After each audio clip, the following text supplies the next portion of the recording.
Hello again, everyone, and welcome to Time Traveler's Coin Exchange. Tonight we're going to have episode 129 of The Coin Vault Has Opened.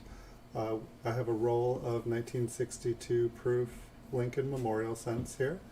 And so I got these ones off of eBay. And so I'll show you guys the roll here before I dump it out.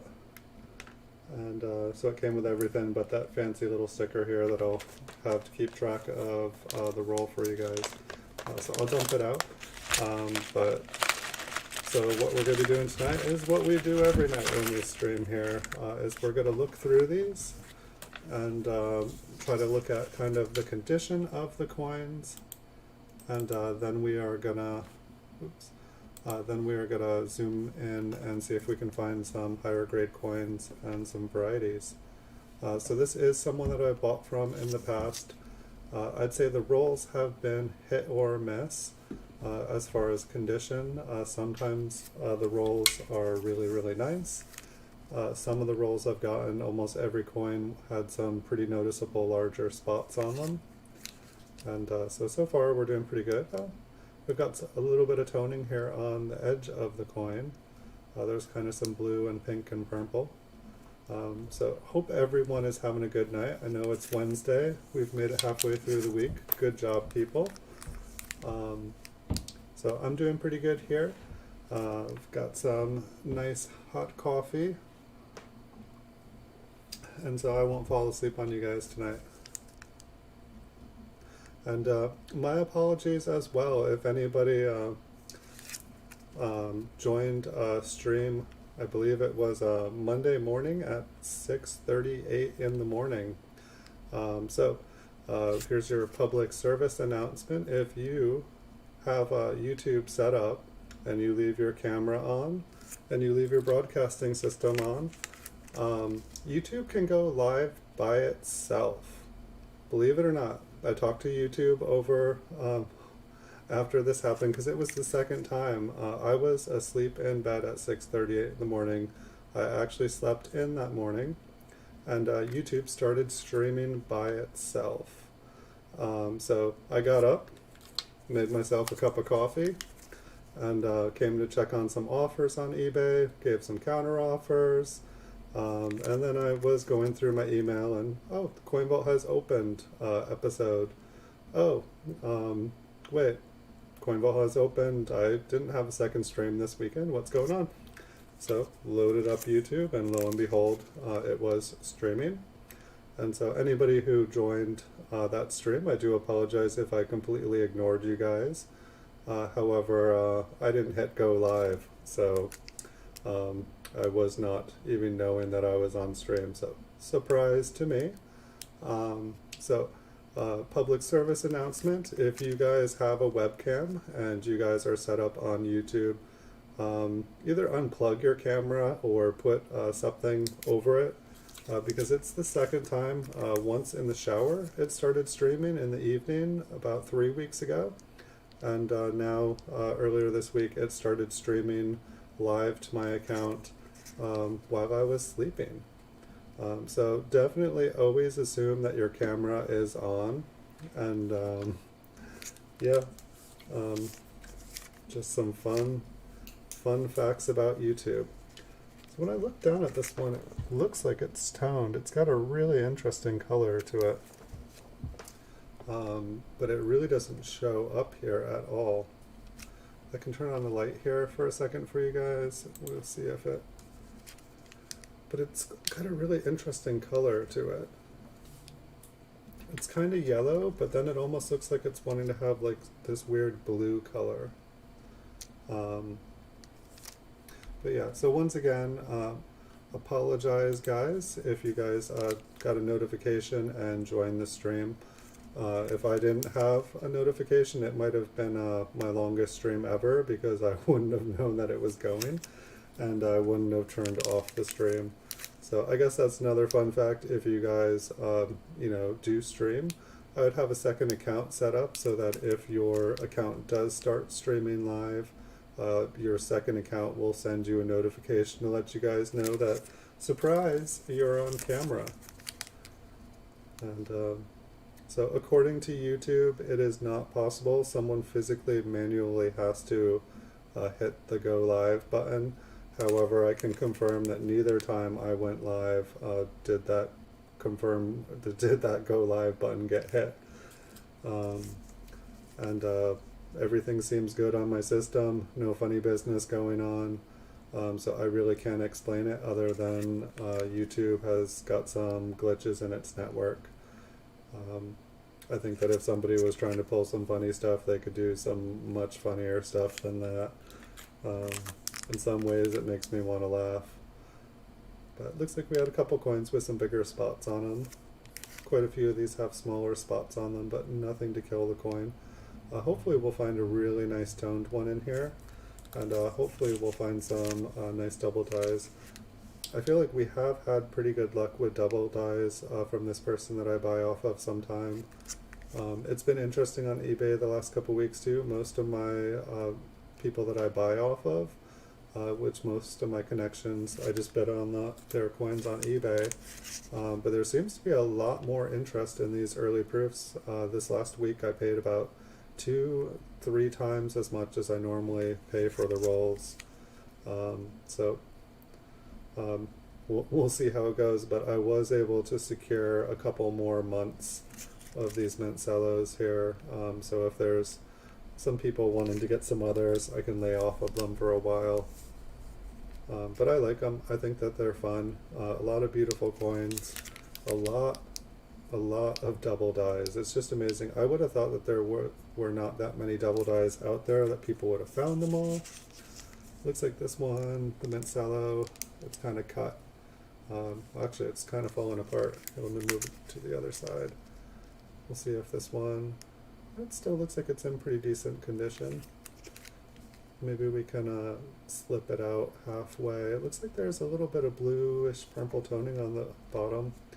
Once these get opened up a bit, they do start to react, but I always think it's kind of fun to, it's like we get to look through the Mint Cello a bunch, but they look totally different. Once they're out, they just look so much brighter and happier. And the lettering on this, like some of the lettering here almost looks like there's a little bit of cameo on it. That's one thing I really need to do is develop a better cameo eye, so that when we're looking at these I can just say cameo, and you guys can take note. If you guys see something that looks cameo, feel free to scream it out too. If you guys see anything, let me know. I mean, I checked out on coppercoins.com before the show here, tried to do my research again for this day, even though I've done it a ton of times. There is like, it shows me all the ones for the Philadelphia Mint for 1962, but that includes the business strike and the proof. But there looks like there's about maybe 25 to 30 different double dies for this year. And so it's not necessarily hard to find a double die for 1962 proofs, but it is hard to find a specific one that you're looking for.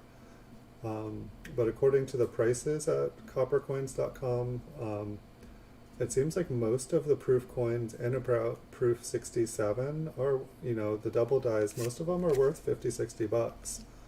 And the price guide doesn't even go up past that. Kind of looks like there's kind of some greenish yellow toning on the top of the rim here. Maybe more yellow, but it almost looks like a light green in a way.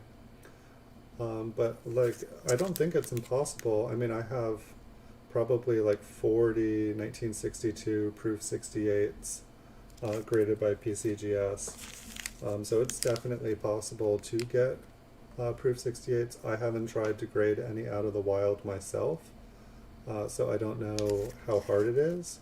I do know that they're out there, they are available, and so it seems like if people are able to get proof 68s, it seems like it's possible to get proof 68s with a double die, and so I haven't ever gotten to really, it seems like PCGS maybe doesn't recognize a lot of the varieties, because so many of them are so new. It seems to just be a thing where people are really cataloging and finding and just, creating the evidence to support their existence. And so I don't know when PCGS will start adding different varieties to be attributed. But it will be interesting to see what the prices on them will be. Looks like some environmental damage in this one. I almost want to say there's like a slight cameo here, but it might just, this coin is very kind of whitish. It's a very, very light colored copper. And same with the reverse here. Like it's almost kind of like a whitish gray color. It's actually quite interesting. And I apologize when coins don't quite come up. It does look like you can see kind of some environmental damage. It might be cello damage. It almost looks like possibly the cello has come off on the coin, which does happen. This one has kind of a lighter pink, almost pastel color. And I like these early proof coins. They do get kind of a variety of tones. They're all like kind of subtle pastel, whether it's like a violet, about like maroon is usually about the darkest I see them. Looks like they're almost looks like toning on one edge, but then it almost kind of looks like kind of cloudy or milky in another way.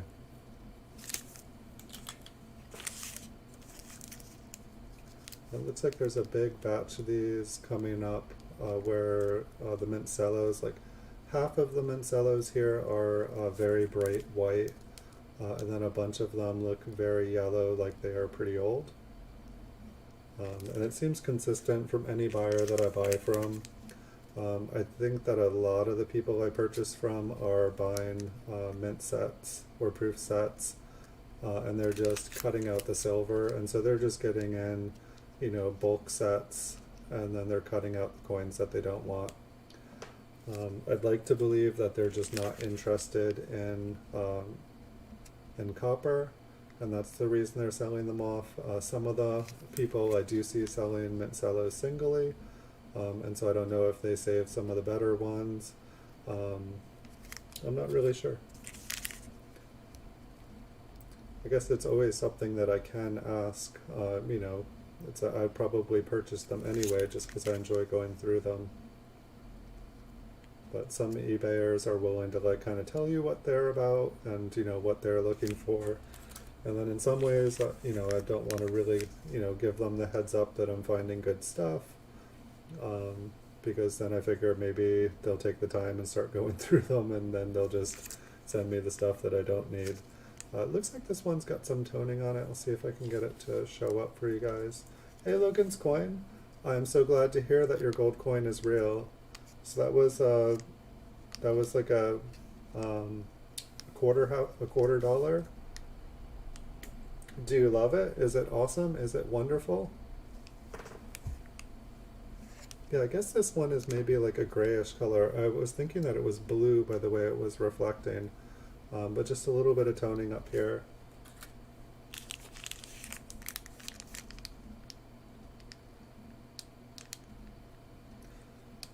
Was the gold coin that you got, was it raw, or did it was it certified when you got it?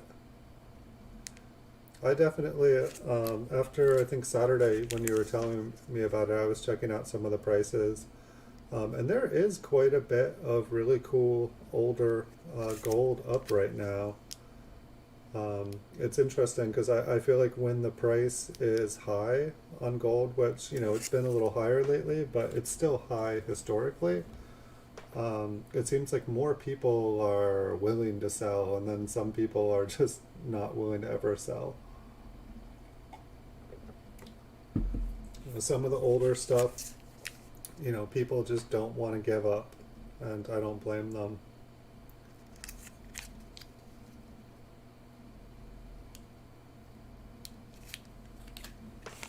So I think we're a little bit over halfway, and then we will zoom in and look for fun stuff like we always do. Oh, a half eagle, nice.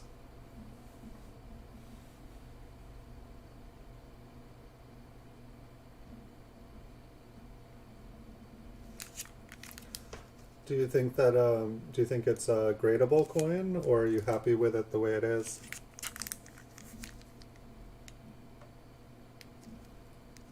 This one's got kind of an interesting color, but then at the same time you can see there's kind of some environmental damage. There's some darker spots on it. And I do find that too, when it seems like when they start to turn colors, it seems like spots and stuff can kind of come hand in hand.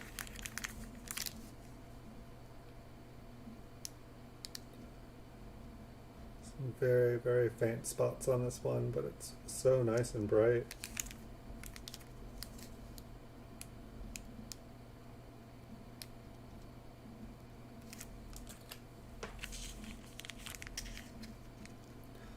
So how's your night going otherwise, Logan? Just beaming off of some happy gold? Yeah, grading fees can definitely be expensive. I guess the reason I was asking is there probably are certain grades that a coin like that would far exceed its value. And, you know, just to have it, if you already know it's real, you know, that's, you know, a good step right there. But if it looked like it was possibly a really, really good grade, like if you were to check out the grades for that particular coin and what the prices of them went for, there might be a certain place where if it was to get, you know, get up to, if you thought that it would exceed a grade that would like double or triple its value, it might be worth it. But if you're grading it just to have it be worth basically the same as, you know, if it was raw, then yeah, I would not bother, especially if you already know it's real.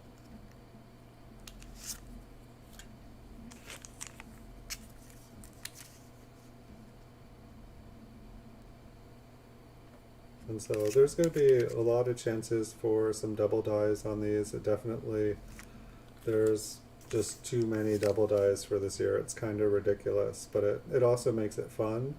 But we'll pretty much be looking at pretty much all the front and backs of these because there's just so many different places to look for fun stuff. I think this one has a doubled eyelid, or not this one, but I think there's at least one doubled eyelid for this year as well. So really we're going to have to look at the front and back of all these coins to make sure we're not missing anything. That's really awesome. There's nothing better. Was it auction or was it a buy it now? Or did someone accept a best offer?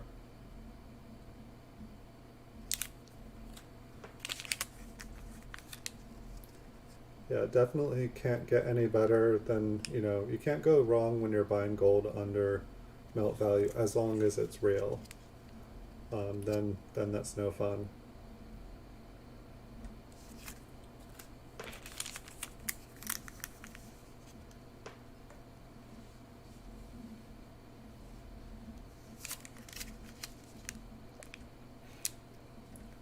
So I think we got about 10 more and then we'll zoom in here.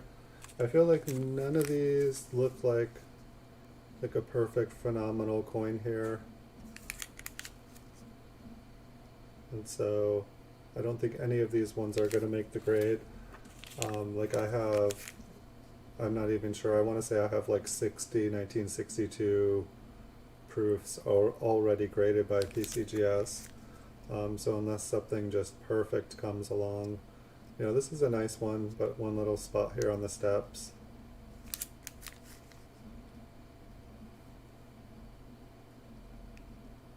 But pretty clean.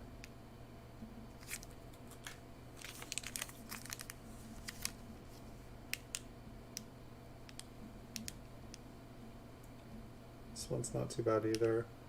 Couple little blemishes.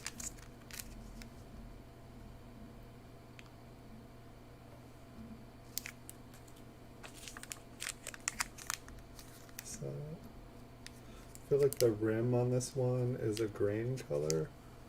I'm not sure if we'll get to see that. Hey Stern, welcome. You got a Morgan, a large cent, a 1967 special mint set Lincoln, 67 cam, nice.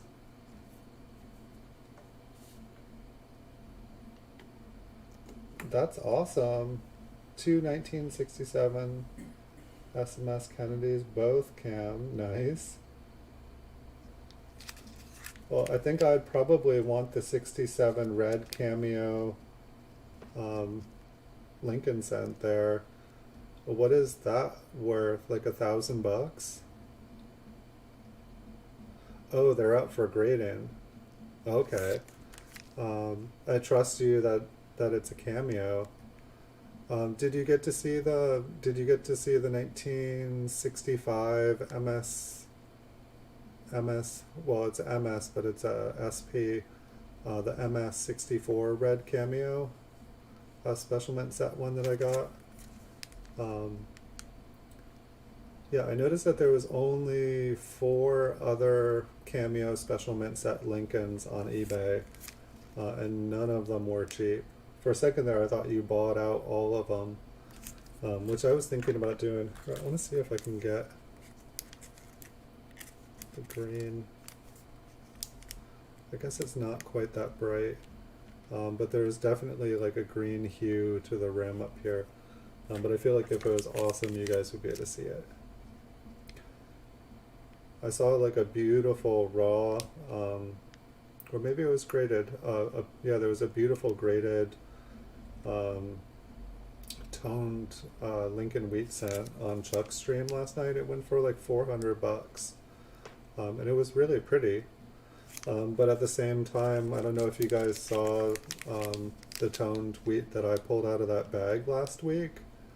I swear that one looked twice as good, but then again, it wasn't graded and genuine, or it hasn't been graded, so, you know, Chuck's one came back genuine, or not genuine, but I think it was like MS64 red brown. I think it was a 1939S. It was really pretty. But it made me think, if that one could go for 400, how much, if mine came back gradable, how much mine would be worth. But the one I have here, wait, I'll show it to you guys. So this one, if I make this video into a eBay auction, so this was the 57D I found the other day, and it's just like really, really, really pretty. I think the back's got some blue on it too.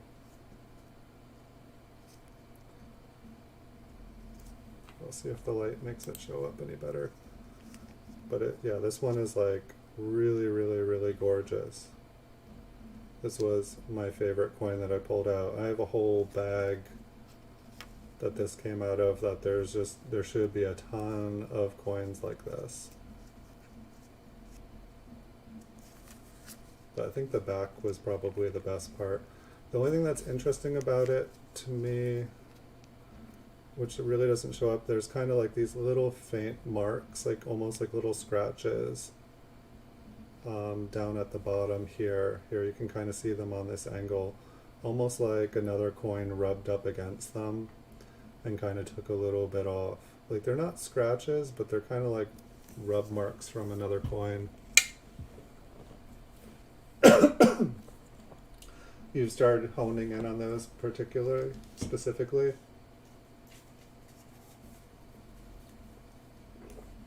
Yeah, I've been wanting a cameo special mint set coin for a long time. And welcome Bigfoot Silver, Hide and Seeker. I didn't think I'd ever own one in my lifetime, just because they're not, people don't find them, and people don't realize that people don't find them, because there wasn't supposed to be cameo ones. All right, so that was the roll here, and so we can zoom in here in just a second. I'll just get, all right, lights turned on already, so that half the work's done. And let me move the microscope a little closer, straighten it out.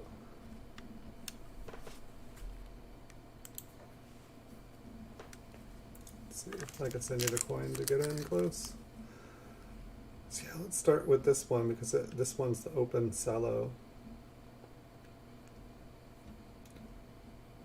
And so I think we will try going in this close, just because there's a lot of different, I don't know, maybe we should just zoom in, since we're going to be looking at pretty much everything. I just get lost. It depends on the cellos too.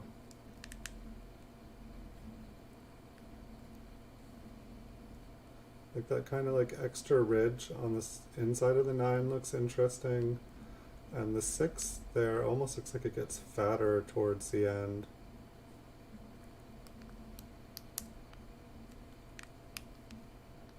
And don't see a doubled eyelid there.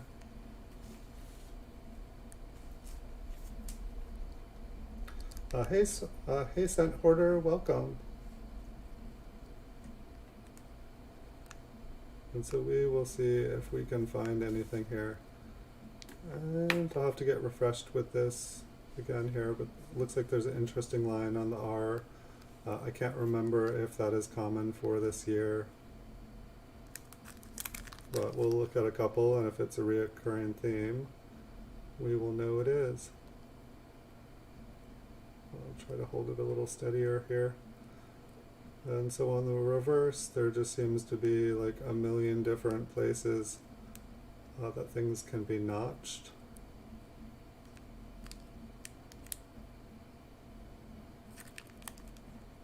Alright, I think I'm finally starting to realize how caffeinated I am. It's like when I go to like hold a coin here, depending on how things move.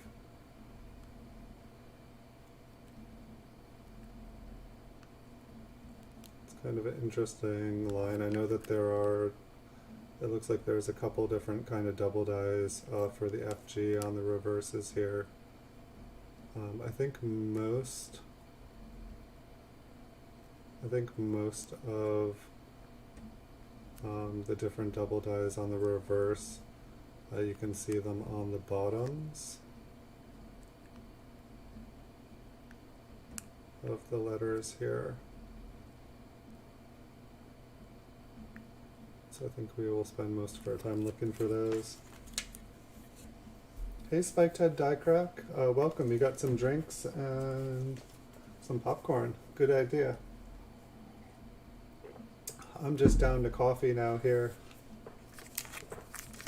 Well, let me move this just a little bit closer too, because I think if I'm able to rest my arm, you guys won't get as much fun shakies. It won't be like an earthquake every time I move.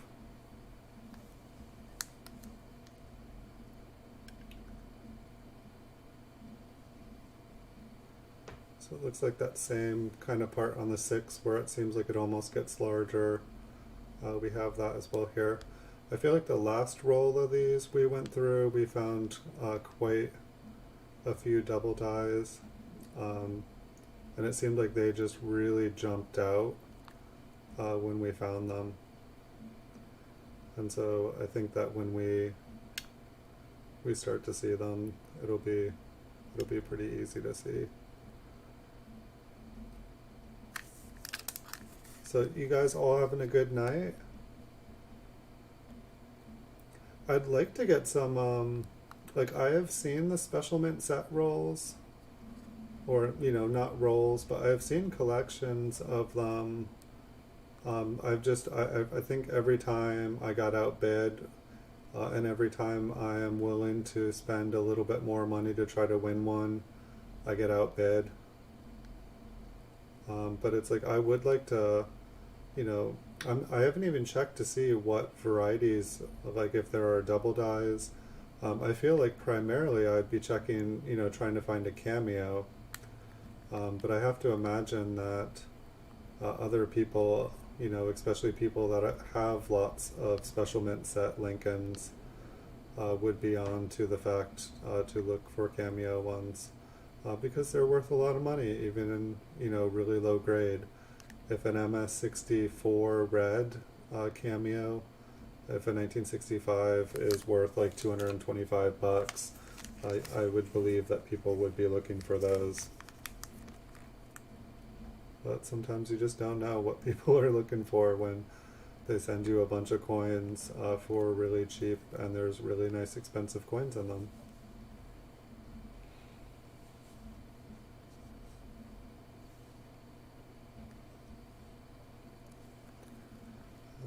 I don't know, like I think I'm gonna go back through a bunch of the old rules that I did when I first started this show, because I've realized that a lot of the things that I'm finding now I wasn't even looking for when I first started doing this show. Like, I've learned so much, and most of it's thanks to you guys. Like, a lot of you guys have taught me a lot of things about these coins. So everyone that's taught me something, I mean, Stern, you've taught me stuff. Spiked Head Die Crack, you've taught me stuff. Paul Hampton, he's taught me stuff. Watching Chuck, he's taught me stuff. I feel like I learned some stuff from Ken Peavy when he was with us. May his soul rest in a coin heaven somewhere, happy with all the fun coins that he could ever dream of.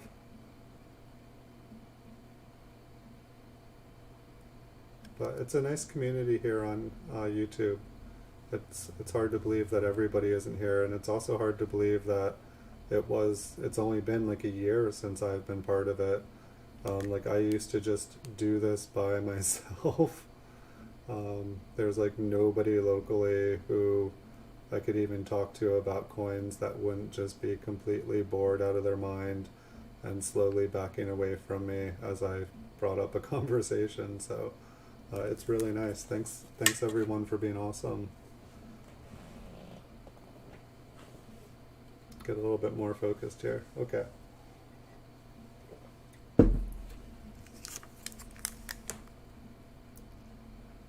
And so I'm pretty excited. I did a really big purchase. So I've got about, I think it's the largest purchase I've ever done in a single purchase. I got like 90 PCGS graded coins from another dealer, and like the largest amount, like I think they were selling off their eBay store. They had 246 lots up for sale, and like I won 90 of the coins. And there's like a lot of really, really nice stuff in it. I got a couple PCGS graded 1952 Ps and MS66 condition. Like, I got a lot of really harder to find dates in really, really good grades. So I'm pretty excited. I'll have some. I'm hoping it's going to get here by this Saturday so I can start doing it. I almost was thinking about doing a video.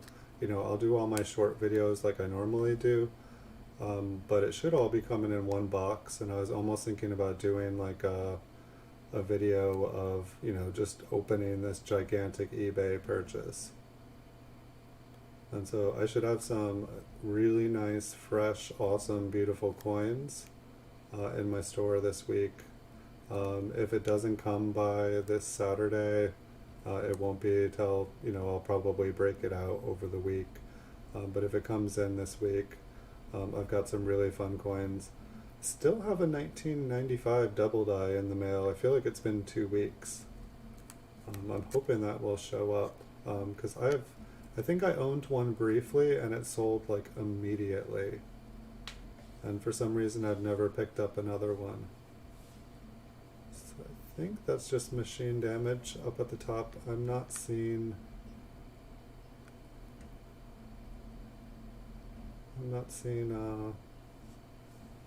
any notches anywhere on anything.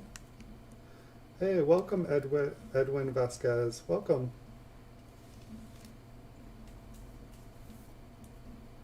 Hey, I got my first copyright claim the other night visiting your channel. That was interesting. When I dropped your link, Edwin, I went to your channel, and that song Empty Space was playing on the video that I grabbed your link from. And I didn't have headphones on, so I couldn't hear the music. And I didn't even know that there was music playing for 30 seconds. And so I got a copyright claim on episode 127. And I was like, what? How did I do that? I don't even play music. I'm so careful. So everybody be careful if you're dropping a link on someone else's channel and they have copyrighted music. I don't even know how their system, like, you know, it was like 8 hours.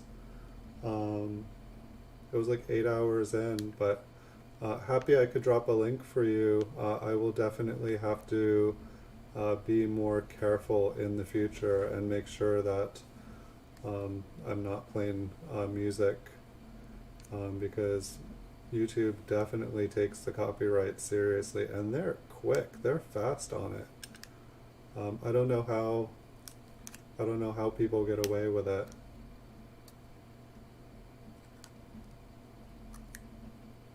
But or speaking of, so Edwin, for that song, did you get like permission to do the song? Or did they give you a copyright claim for that? Or how do you do it where you don't get a claim if you don't? Because I would love to have music on here.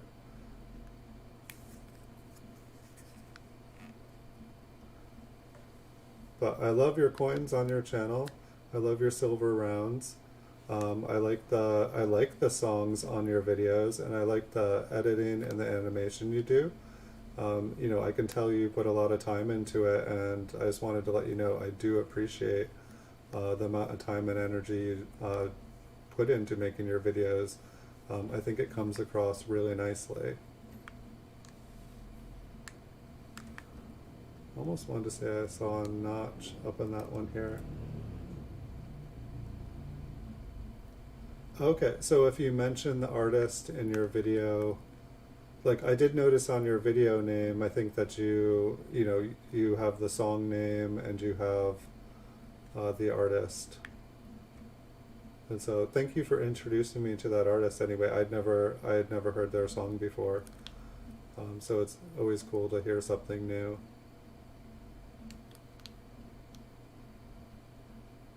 But it was almost like, gosh, I should make catchy music and put it out on the internet where somebody might put it, and then boom, you can put a copyright claim and you can take all the money from their video.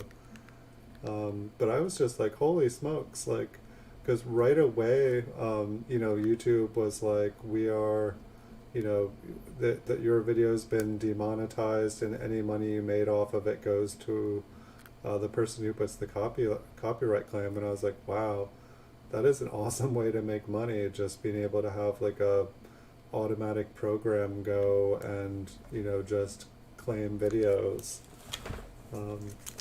But it's like, the artists, they put a lot of time into their stuff too. I thought it wasn't the artist name in the title of your video too?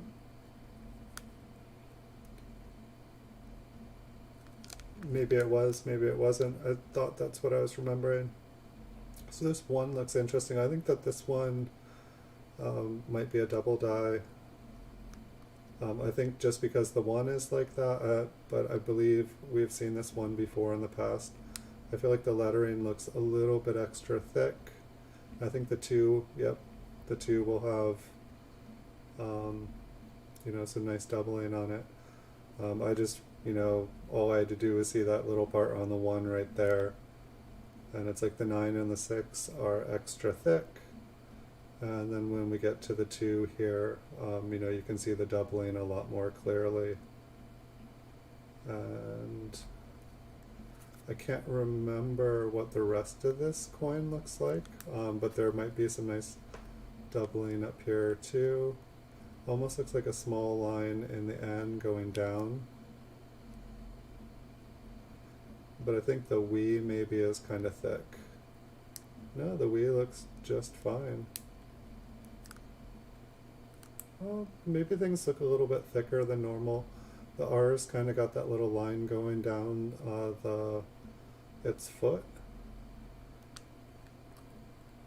I almost would have thought the U would have been a little bit thicker here.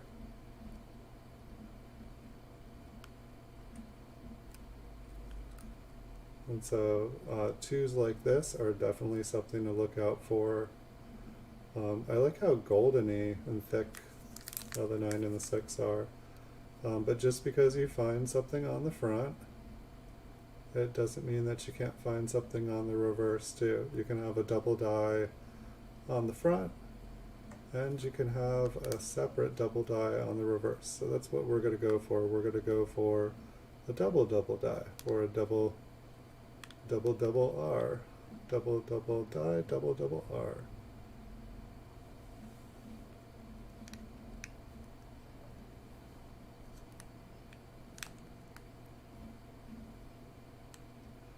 That S kind of looks thicker. I'm not seeing the notches though. Maybe we'll find some somewhere else on it.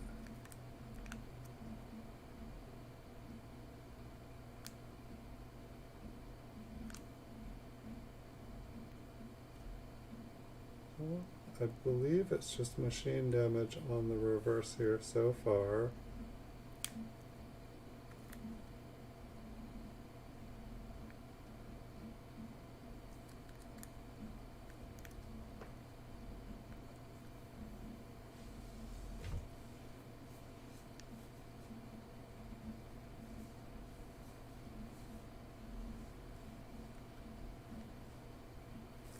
Alright, so let's put this one in a separate stack. And hopefully we will find about 10 more of those this episode.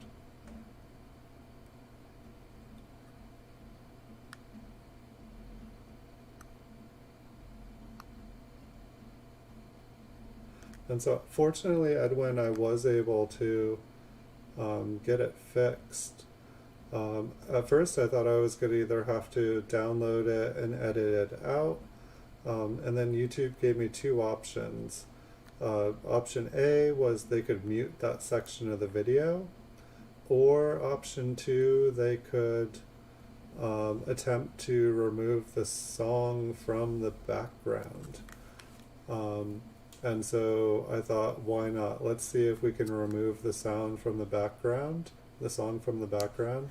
It took 24 hours for it to edit it out, but that was good enough for YouTube. I honestly, I didn't go back to check to see if the song was gone, or if it made it all choppy and weird, if I'm just like for like a minute. But I was just happy to be able to leave it alone, and if the sound gets funky on it for a little bit there, you know, technical difficulties happen, I'll blame it on a solar flare.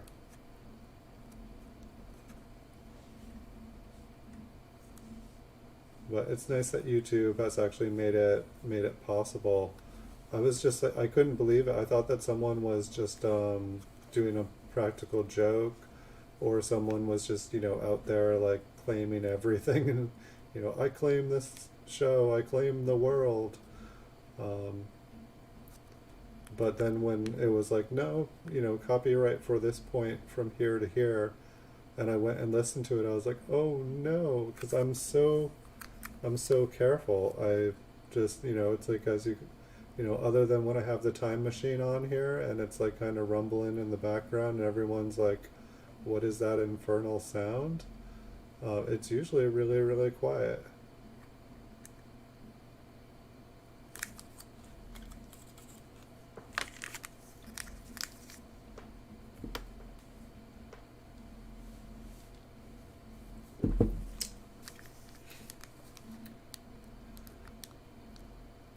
See if we can get this one to focus.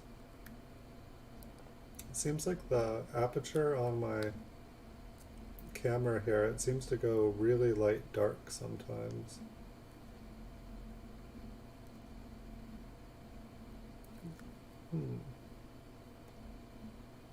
I think we got another double die.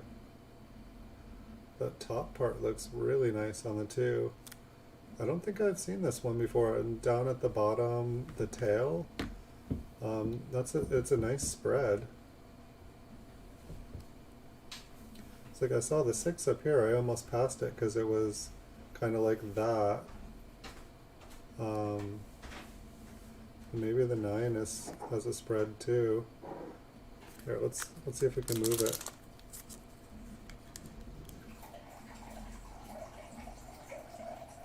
Yeah, the 9's got a spread as well.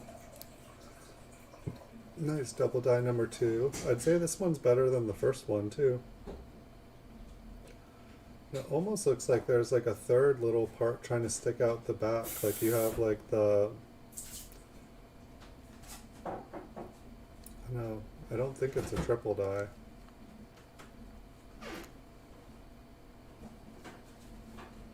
But it's like on the tail end of here, like, no, it's just the way the light bends on it. Okay. It's like I didn't think I saw any triple dies.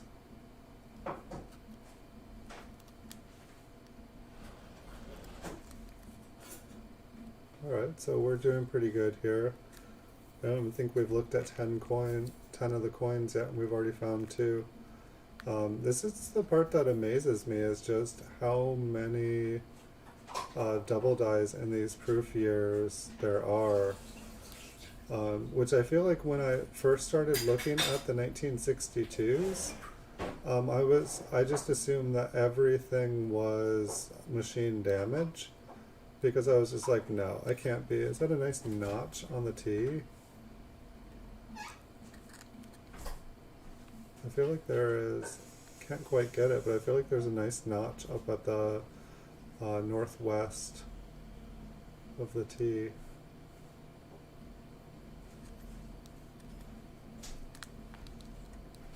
That should probably help pinpoint it down from quite a few other ones.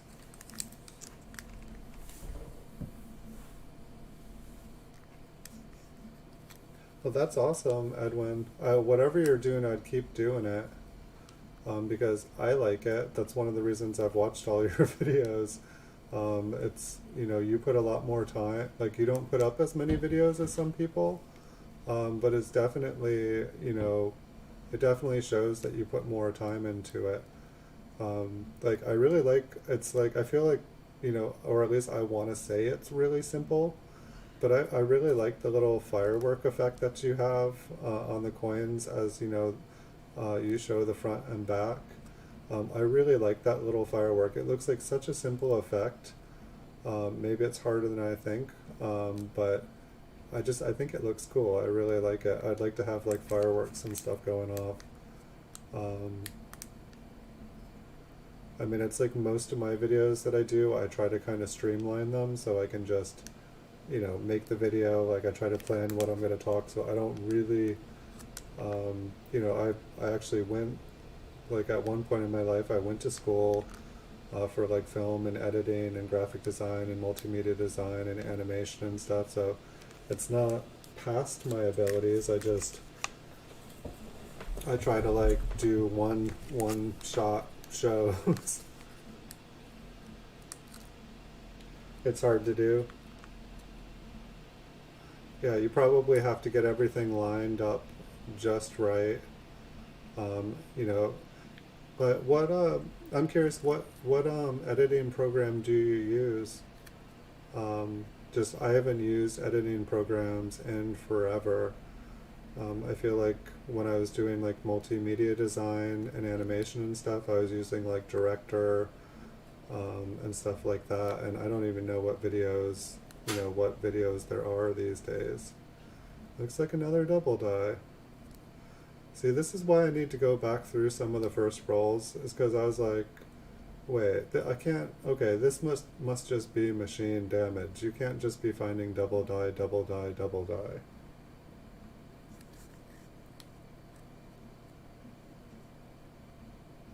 For some reason the edge looked interesting.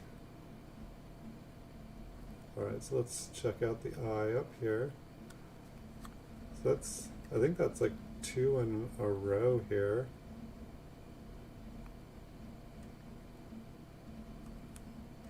So this was supposed to be last Saturday's episode, and said we got to like check out the big bag. However, I did enjoy looking through that big bag because we found that really nice cud, and then we also found that really nice tone coin.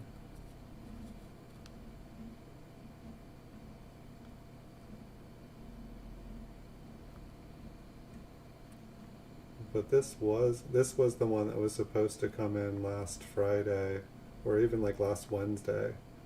But it took its sweet time. But I guess good things come to those who wait, and I should have a ton more.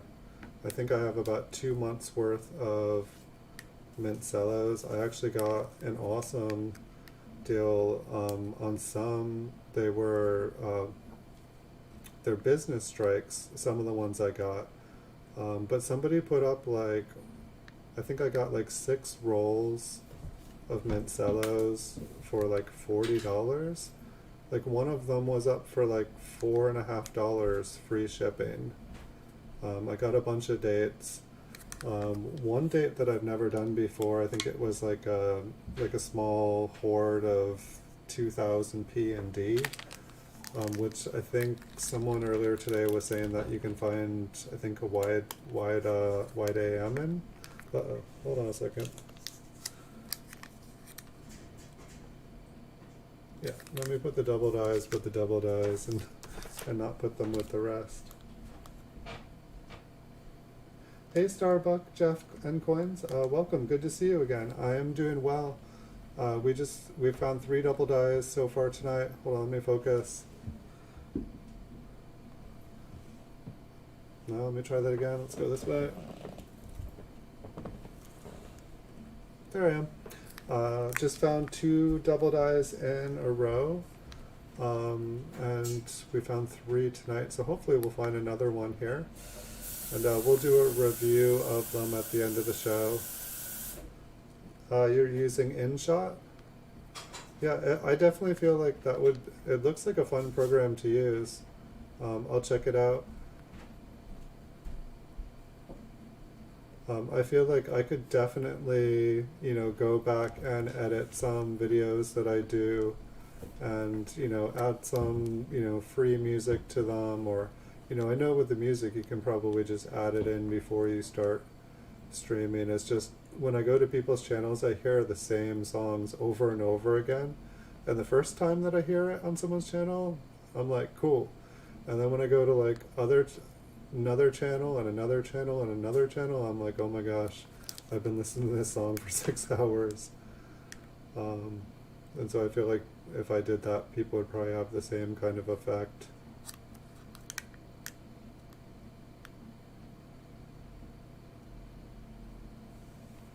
So I think this is machine doubling. I feel like I could see like a light spread. It almost looks like it's wanting to give it a notch on the corner, but I believe that is just machine damage, which is interesting. I feel like we haven't seen a lot of machine damage on these ones yet. Yeah, trying new things is definitely a good idea. I was trying to research some of like I've been doing all these different social medias for like the last couple months. Like I just started like the Instagram channel and the Twitter channel and the Blogger channel and the Tumblr channel and the Mix channel and the Reddit channel, and yeah, Instagram, Twitter, Reddit, Mix, Blogger, Tumblr, and Pinterest. Like I just added them all, and so I upload all my content to all those channels as well. But honestly, I never took the time to like learn how to use them correctly, so I've been trying to learn all those different channels and trying to figure out how to, market things better, so that I can get more fun people here, so that we can have bigger shows. And so I'm trying to learn all that, but it's like I also feel like it is time to like start kind of going back and looking at everything I do and trying to see how to make things better. You're getting close to your next giveaway? Nice. Was this the 2 coin giveaway this time? That B looks a little thicker. The L looks a little thicker. I don't think that in itself is anything.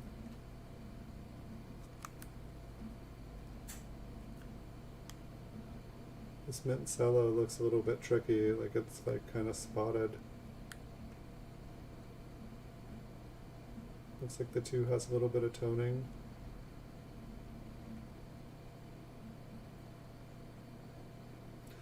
I noticed this time there were also other double dies that I hadn't been looking. I think that they're, I've been looking for the doubling, but I think inside the loop of the 2 that there's like little kind of like pieces, like kind of like extra pieces of a 2, and some of them I need to be looking for those as well here.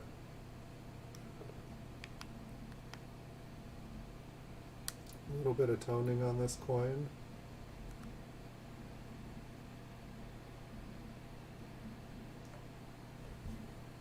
Nice.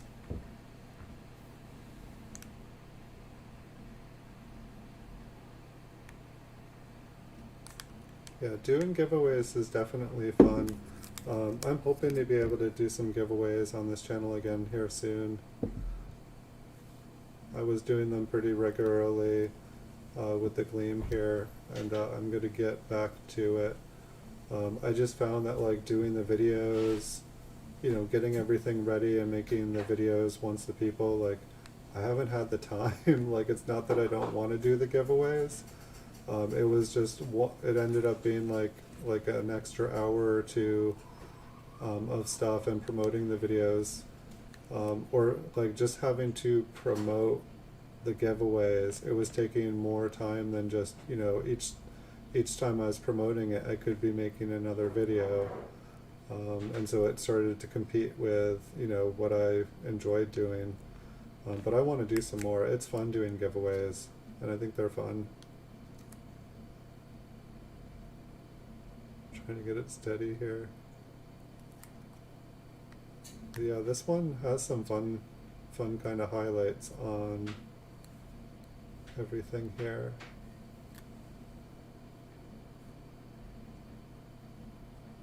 Yeah, if anybody here is watching and hasn't checked out Edwin Vasquez's giveaway, he does give away some nice coins. I found the easiest way to have his channel come up when I searched it was to type in Edwin Vasquez coins, and that seemed to bring his video or his channel right up to the top.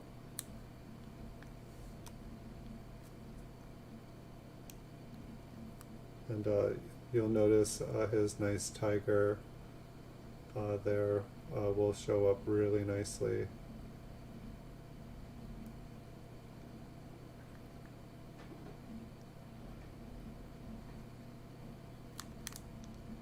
And I can check too as well.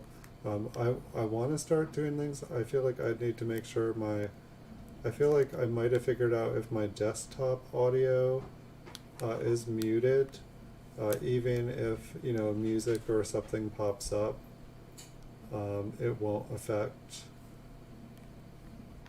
it won't start streaming on my channel here.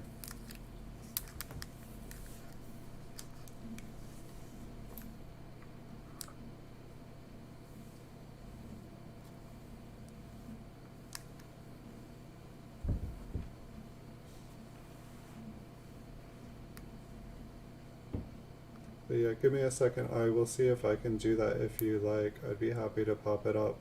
It's, you know, one more thing I just need to be careful, make sure that, I'm just glad that, like, they give, you know, I thought it was an instant copyright strike. I didn't realize that they did the copyright claim and they just took the, you know, they just demonetized your video and gave any money you made off of it to the other people. But here, let's see if I can bring it up here. Or hold on, let me make sure my thing's muted. Alright, desktop audio says it's muted.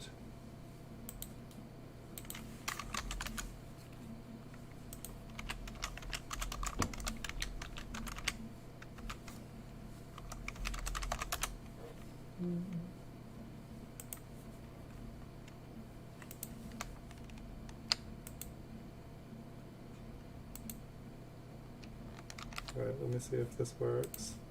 And so this should be Edwin's stream here, if you guys want to check out. And while I'm here, if anybody else has a channel you guys want me to promote, just let me know. It's easier if I do you guys all at once, but I know there's a little bit of delay here, so I will take a look at, I'll take a look here at another coin. But if there's anybody watching that would like to, like me to drop your link, I am happy to. I got here because other people helped me out, and it's I'll always drop people's links, but you know, I can't do it every second of the show, or it just kind of breaks things up.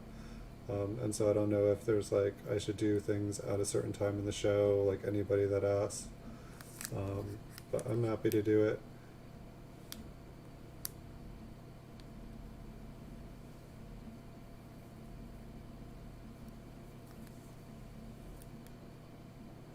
And I also put in, like, I guess YouTube gave me like a join button or whatever, and it's like, you know, people can do memberships and stuff.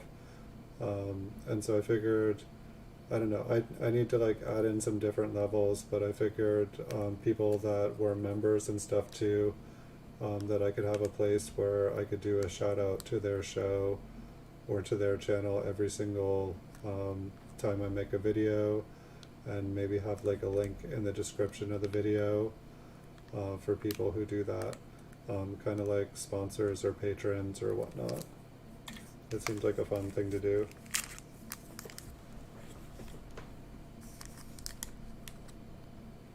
But it was kind of interesting. Yeah, I don't know if this is machine damage or if this is a double die. It looks more like machine damage. I've found one like this before, which if you look at the bottoms of all the letters, like the L and the I and the B, you know, there's definitely a little bit of doubling. Maybe we will get to the rest of the coin and it'll be very, you know, it'll be much stronger. Everything looks a little bit thicker. The top of the 6 looks kind of interesting, the inside curl of the 6. I don't know, there's, it's like the, yeah, I don't know, at the front edge of the 2, or at the bottom bend of the 2, and the inside neck of it, it looks kind of thick.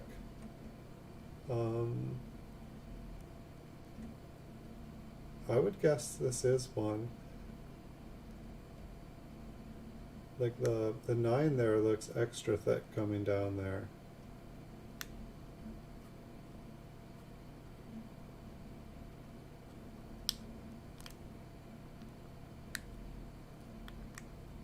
Let's see if we can find anything else.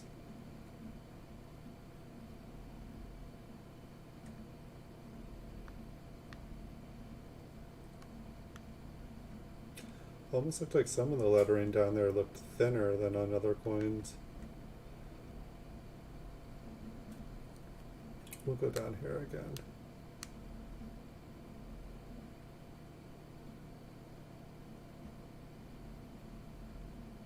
I think I'd have to look at copper coins. I think that I would say like 75% chance this is one. The other 3 that we found were definitely stronger. James Arthur, that sounds right.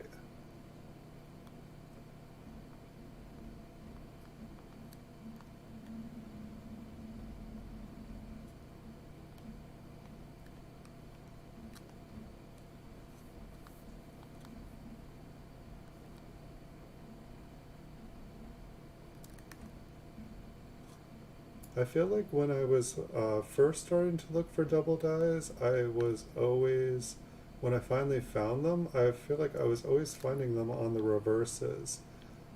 I feel like in the United States of America, I was seeing the split serifs, like, and that's where I was finding stuff. Like, I was never ever able to find them on like the like extra thick stuff. I was never able to identify those. And so now it's interesting to me. I feel like I'm not finding double dies with split serifs on the reverse. I'm finding the extra thick ones on the obverses. But I think we did find some split serifs either last episode or the show before that.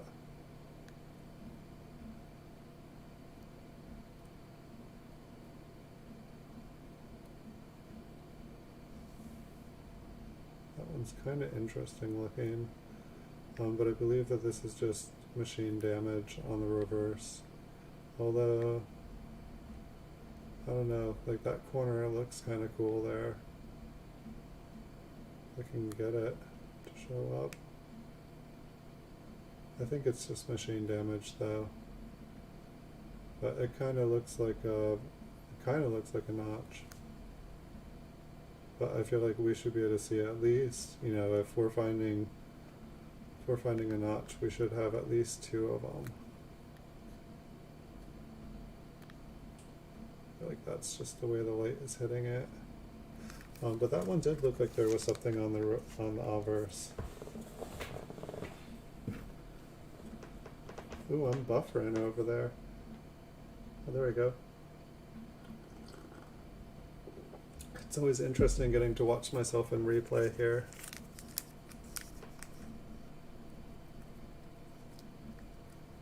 Oh yeah, that was my favorite coins to Bigfoot. His Krusty the Clown silver round. Krusty the Clown silver round. That was my favorite coin that I saw. Now I want one. I think I actually saw one on eBay the other day.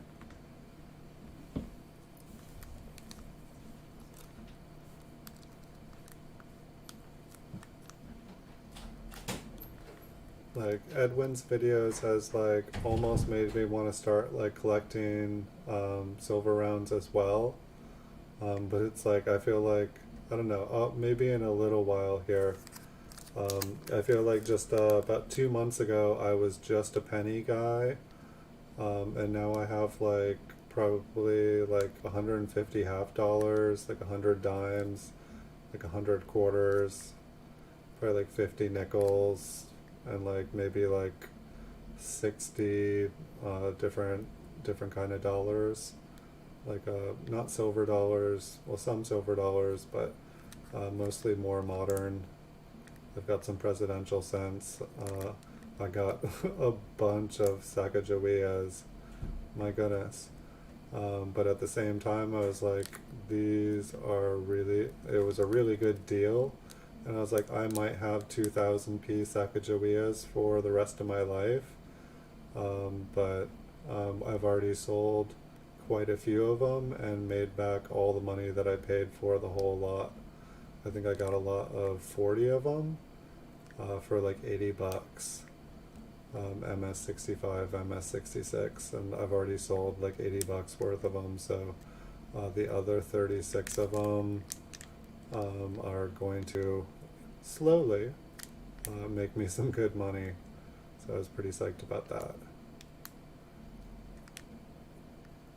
But I did figure out on eBay, like there is currently 120,000 PCGS graded US coins, and I have 3,300 of those. And I was doing the math, because the math, it was up to like 122 the other day, but it's dropped down to 100. It went down below 120,000 for the first time that I've ever seen. It's the lowest amount of US PCGS graded coins on eBay I've ever seen.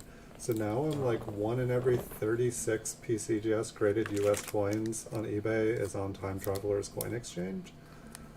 So it's like if somebody's looking for a coin to buy on eBay, there's a 1 in 36 chance they'll find it in my eBay store, which I find is crazy. If you go to Lincoln cents or small cents, I think it's like I have 1 in every 5 small cent on eBay.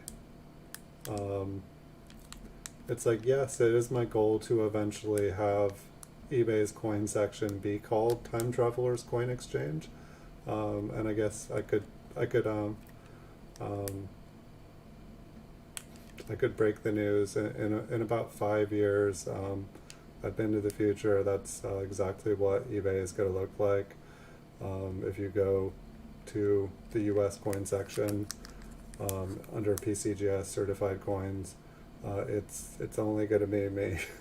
So apologize to anybody, but you will be able to find what you're looking for. That will be the bright side of it. But definitely have big plans, and I'm going to have fun. It's weird though, like, I like that, kind of like liking that S there. I feel like I haven't been checking. I haven't been checking out the E pluribus unum. Let's check out this one. No, I think it's probably just machine damage. There are some double dies that show up down there though.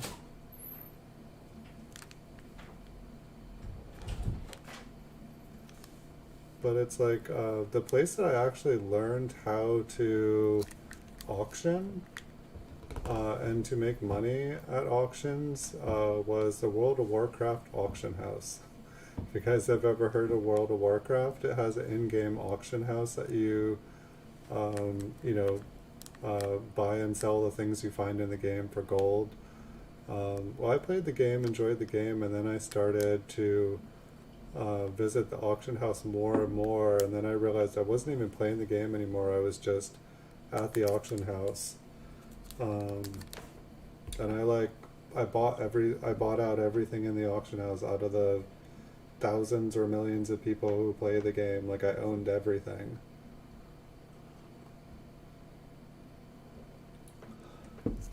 And then it was Diablo 3.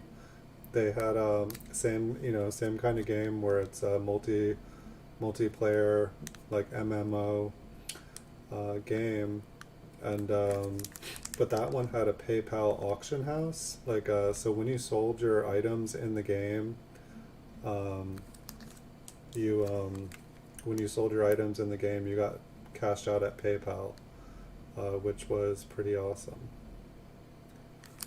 And so then I was like, you know what, I'm spending all these times in games.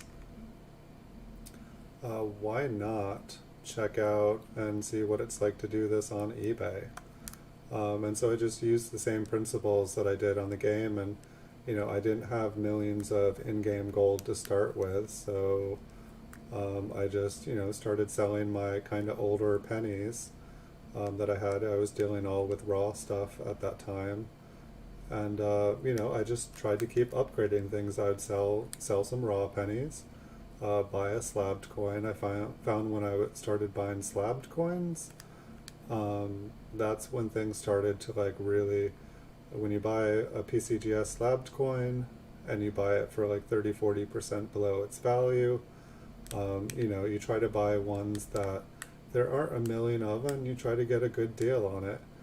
And then eventually you're able to, don't, fill out all in one place. Don't buy all one date and one mint. Like, try to kind of build a conservative set and get good prices on everything as you go. And then every time a coin sells, you buy another one and you upgrade that coin. Like, try to get the next grade up, with the money you make off the first one. Try to buy, turn that MS65 into an MS67, and then try to turn that 66 or 66 into a 67 or whatnot. Just keep one-upping. And then, you get a couple good sales, you replace that one coin with two coins, and then it keeps going.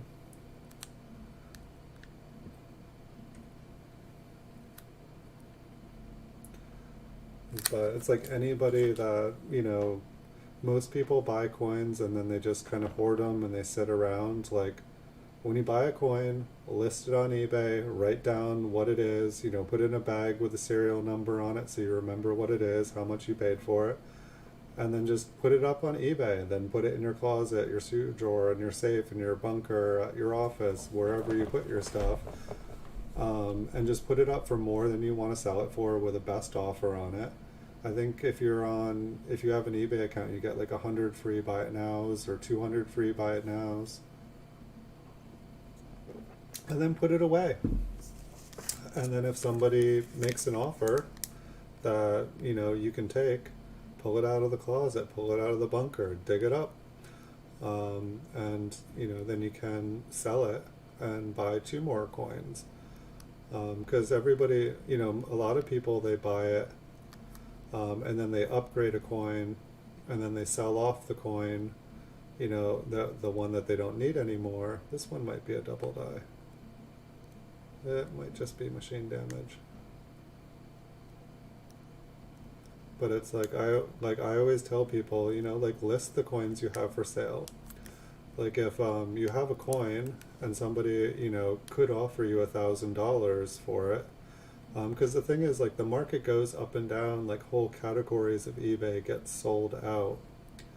And if you have yours up, for way more than you're willing to sell it for, at one point in time while it's sitting in your closet could have been the golden time to sell that coin.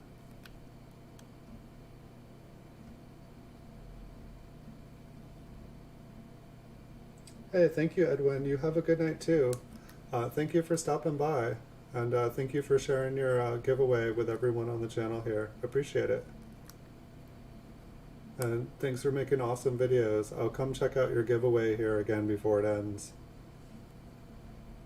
But I wish you a good night. Thanks so much.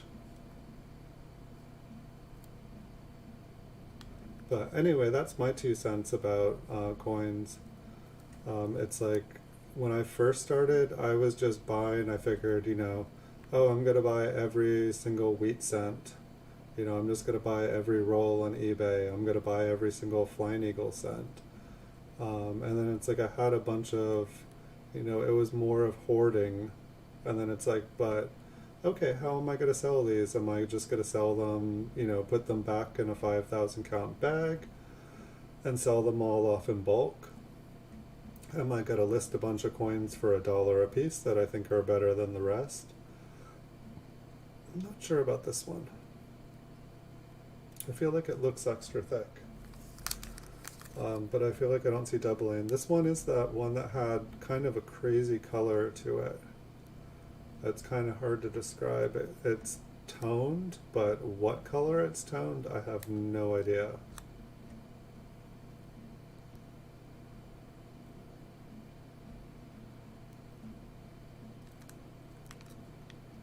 But yeah, I guess my plan here anyway is within about 5 years, if I can keep the momentum up, it's like pretty much my sales are up 1,000% from last year. My sales were up 1,000% from the year before. And so if things keep building exponentially the way they are, at some point I'll reach a threshold where I don't have any more time in my day. But I'm quite interested to find out how far I need to go for that to happen. It's going to be a fun experiment. But right now the market is like really, really, really crazy. Like, I have never seen prices like the way that there are prices right now.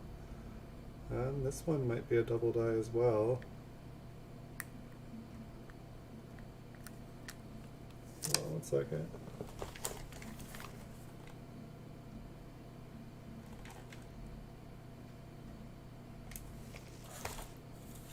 I hear sound somewhere.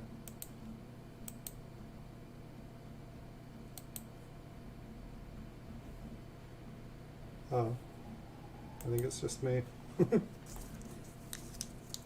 Funny.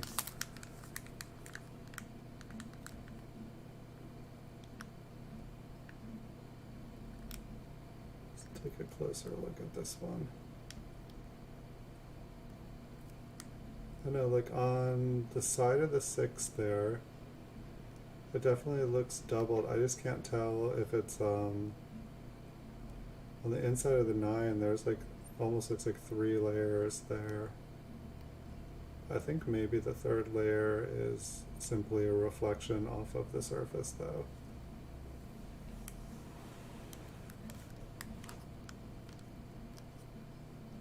Either that or it's getting to the point where I've been staring at coins for so long that everything looks doubled. Things get exciting when that happens until the next morning when I'm drinking coffee with fresh eyes and I'm like, that's not a double die.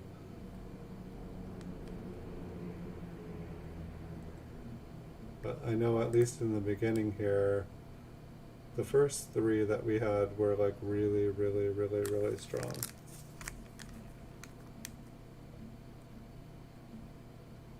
Like I know I will wake up and at least 3 of the coins that we found here tonight I will be very happy with.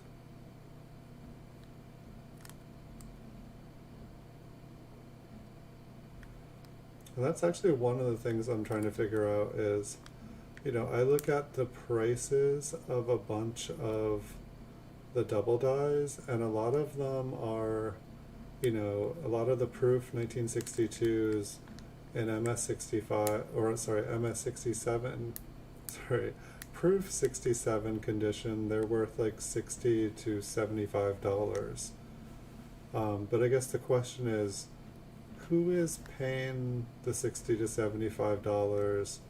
And then does it need to be graded by PCGS? And if PCGS doesn't attribute those coins, is there another grading company that does attribute them?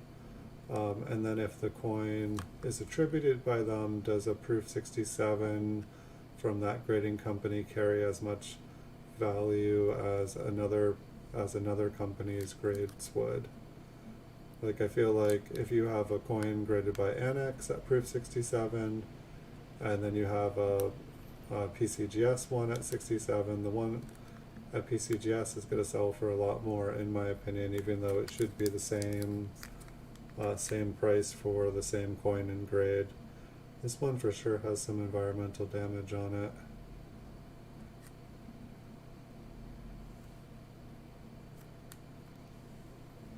But I guess, like, if you guys have seen a channel called Coin Table, Chris does a really good job talking about a lot of different topics. One of the most recent ones I was watching, I think it was this video from last week, is just having an exit strategy. When you buy a coin, and if you're trying to make money on that coin, what is your exit strategy? Like, how are you going to sell this coin? Who are you going to sell it to? How much money are you going to sell it for?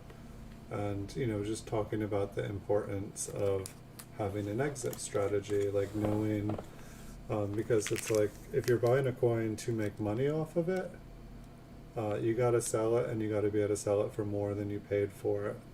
I feel like a lot of people's exit strategies are, I'm going to sit on it for 50 years, and by the time, I'm ready to sell it, it'll be worth a whole lot more.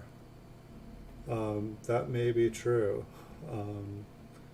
But then at the same time, what if a pandemic hits? What if you lose your job? What if X, Y, and Z happens, and you need, all of a sudden, you don't have that disposable income to buy stuff, and, stuff has actually started to get tight in life, and you need a little bit of money. Like, I feel like that's what's happened in the pandemic.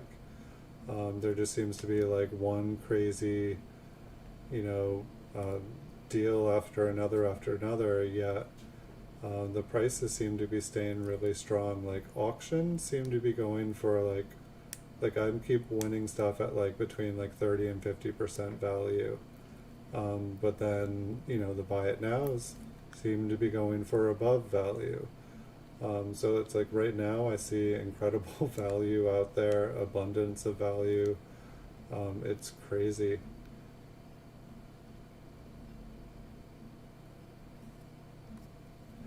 Yes. No, it is fun scoping them out. It's fun going through them. Like, the bag that I was going through the other day for y'all, like, I put that away like 20 years ago and wrote like don't open till like 2019.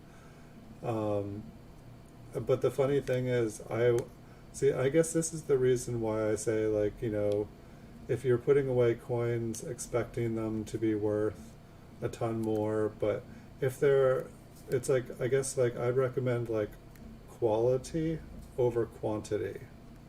Because, like, say that bag of wheat cents that I had, I flipped them all separately, so they're, kind of protected from each other, but that was 20 years ago, and I figured if I put away these coins, and I put away the nicer ones, that, they'd be worth at least $1 a piece. And while there are quite a few coins in there that are worth $1, there's a lot of coins that are worth $1. But it's like you go on eBay and you type in like, 1952p, which is a better date, or a 1947p, which is a better date. It seems like some days there's like 100,000 up there, and there's always somebody trying to sell theirs for like 25 cents or like 50 cents. And so I guess it's like, I don't know, I don't recommend going like too high end because the prices on stuff on the top are pretty volatile, especially when new awesome coins are found. But it's like when I put away all those coins, like I figured like in 20 years they were going to become worth a lot more money.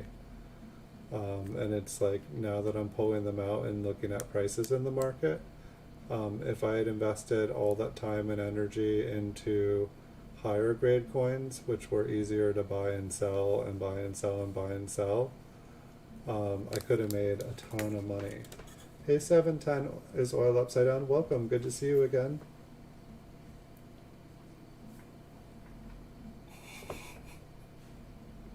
Yes, Coinstar is always an option for 5% of your initial investment. They are. And you can take it to the casino, and if you blow it all there, they'll likely waive the fee. And you might have some fun.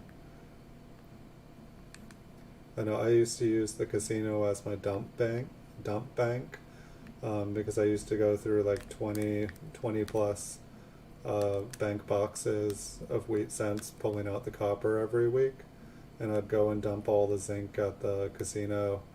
It was way faster. It's like it cost me, I think it was like 5% of all the money I brought in the casino would take. But I was able to just like dump like as many as I could do into there, and I could walk out instead of spending like half my weekend like rolling everything up and having my fingers be covered in paper cuts. And I was making way more than 5% of the total money off the copper because I was pulling out, it seemed like it was about 40% copper 20 years ago when I was pulling all the copper pennies out. So that was pretty cool. It's like I gained 40%, but I lost 5%. It's like if I could have had a Brinks truck just delivering stuff to my door, I think I could have made a lot of money doing that. That A kind of looks split.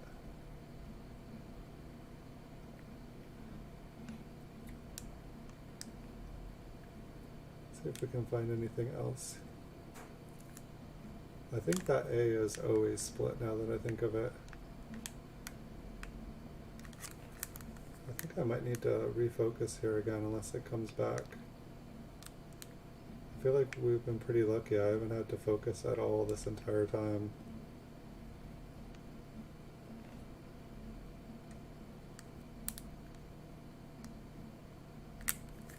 Alright, hold on. I'm just going to take a sip of coffee. I feel like I'm seeing double. That's not drinking coffee. Let's try that again. Oh wow, it looks so much clearer on that screen. I'm looking at the coin, it's just on another screen with delay now. Alright, let's try this again.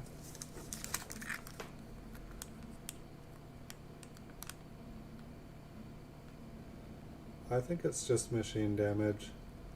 Like that 1A on the corner was looking kind of cool. I know it's possible. Let me just try. That's a little better.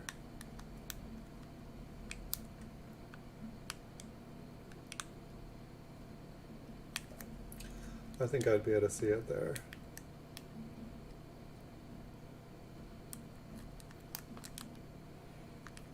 Do I gotta focus back now?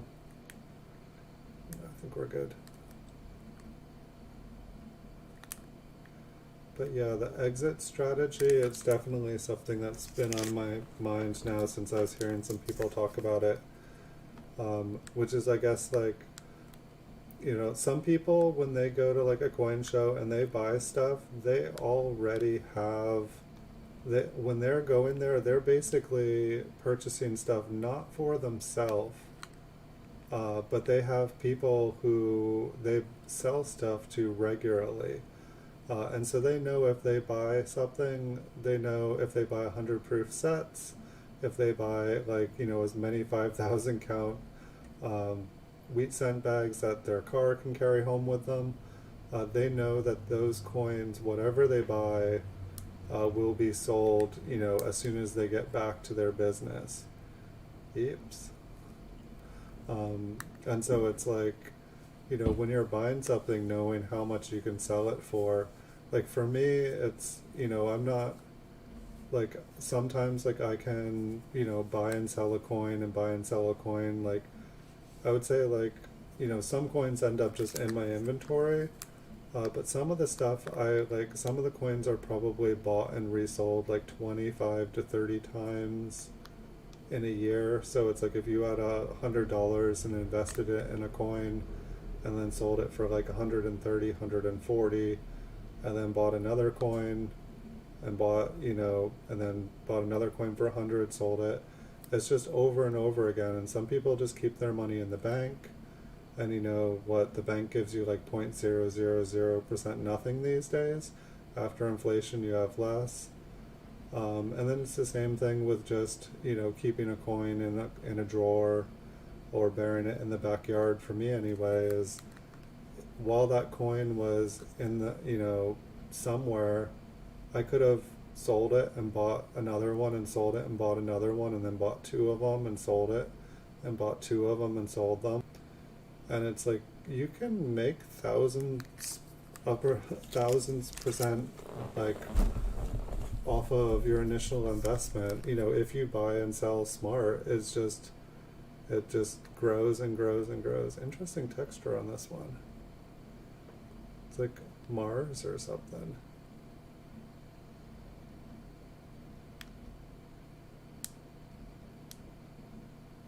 Sorry, I feel like we're on another planet here for a moment. Looked at a lot of like Lincoln cents here. This one's got a different texture to it.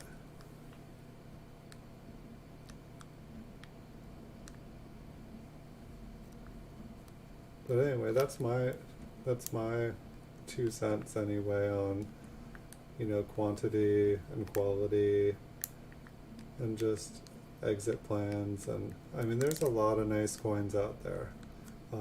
The thing that I like about buying and selling coins too is that, you know, I get to make lots and lots and lots of videos for you guys. If I had like 10 coins and I didn't buy and sell them, I'd have 10 videos for you guys. But because like I buy and sell a bunch of them, I kind of get constant new videos for you guys to see. And it's fun for me too, because I get to look at a bunch of stuff. It's like I feel like it's one thing looking at everything on eBay or just kind of window shopping. But I don't know. I like being able to make the videos for everybody. I did make it's a small playlist because I'm just starting to get into graded varieties. But I did start like a air DDO, like a different variety, like a playlist on my channel here. And I'll be adding new ones to it as I get them. And I'm going to try to have a couple different double dies for you guys every week. And hopefully at some point here I'll have a playlist with videos of almost every single kind of double die and stuff for you guys. That is the plan. We'll see how it goes.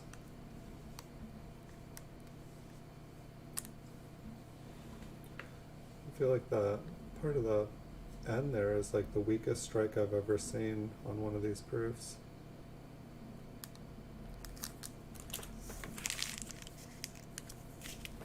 So my guess here is we're probably about halfway through this roll. We've definitely found 3 that look really good. This one's actually kind of reminding me of one of the other ones we found. It's like if you look under the L, I, and B, it almost looks like there's like a little bit extra. And I feel like by the time we get to the 9 in the date, we'll probably be seeing something in this one.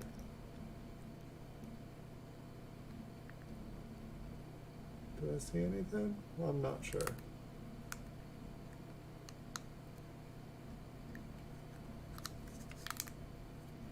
Where'd it go? Okay. There we go. Not sure. I don't think I see anything. I thought this one was going to have something. Let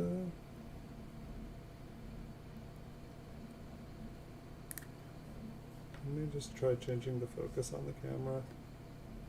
I did switch it up here a little bit.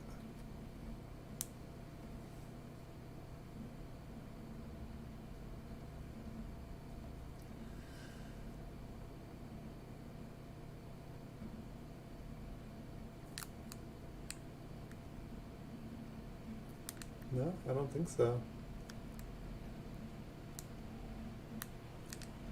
And I mean, that could be just machine damage on the date there. Like, let me see if I can. It might just be the Mint Cello is really creased there, causing the glare. That's the interesting part about the Mint Cellos is, you know, that's not just a flat surface. They get all crinkled and have lots and lots of different angles. And so there's seems to almost always be an angle for the light to refract off of.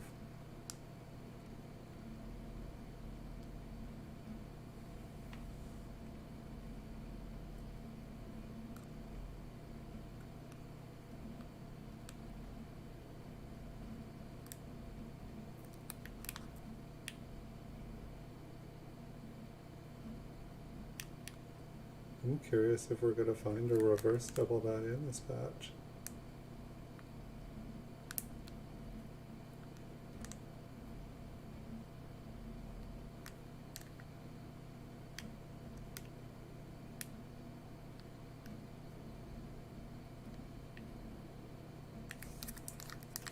I just want to take a look at the front here again.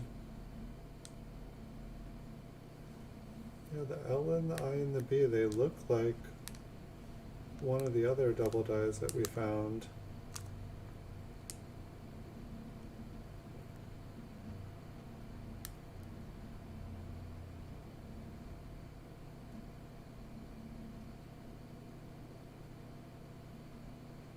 I mean, maybe it's a little bit extra thick, but I'm not seeing any of the extra lines on it.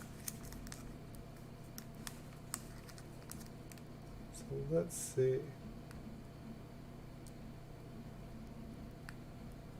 This one kind of looks similar. Not quite as strong as the other one though.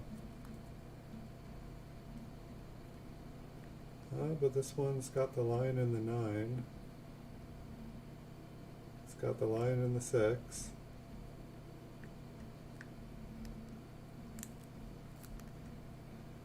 Does this one not have a 2?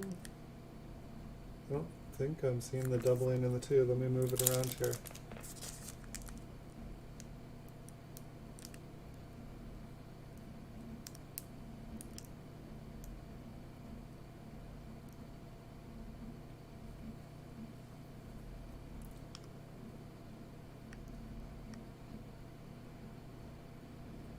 Yeah, I don't see any doubling in the 2, which is interesting. I definitely saw it in the 6 and the 9 there, or the 9 and the 6. A little bit of...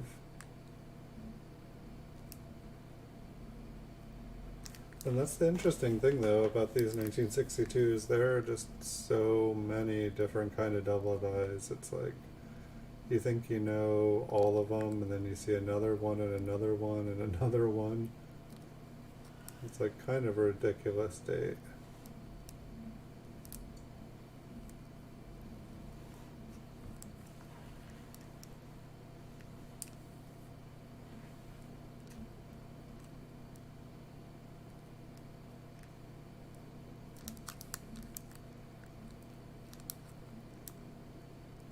Yeah, I feel like these reverses are giving me a hard time tonight.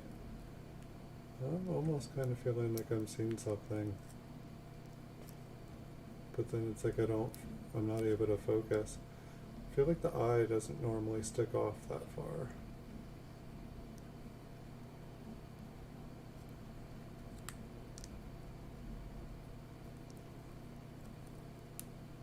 But it's like, why can't I feel like all night I've been trying to be able to focus on these corners, and it's just not giving them to me. I guess it's probably just machine damage, but still I'd like to be able to focus on the corners, and it's really not giving it to me.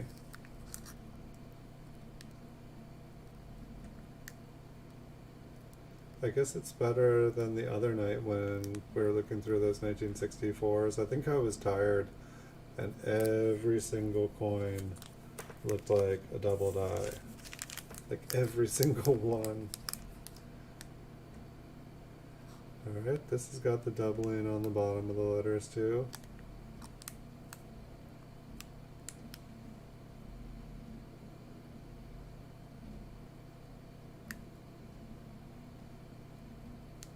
So I think this one is machine damage. I'm really not seeing.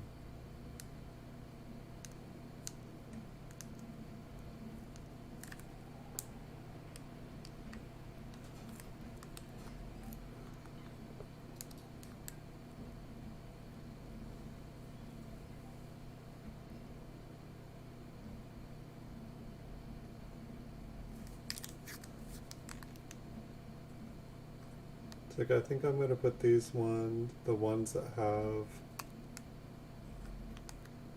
kind of that doubling in the Liberty area. I think I'm going to put them in a separate pile than the other ones, because I just want to check out after the show here and make sure that there isn't something going on with that area that won't show up in the date. Because I feel like all the ones that do have something going in the area in Liberty there, they all show a spread in the date as well. But these ones, they don't seem to be doing that. It's like half of them will have like the kind of doubling below Liberty, and then there'll be something in the date. But it's weird, like I feel like a bunch of these ones have just been doubled down there, and then we don't see anything.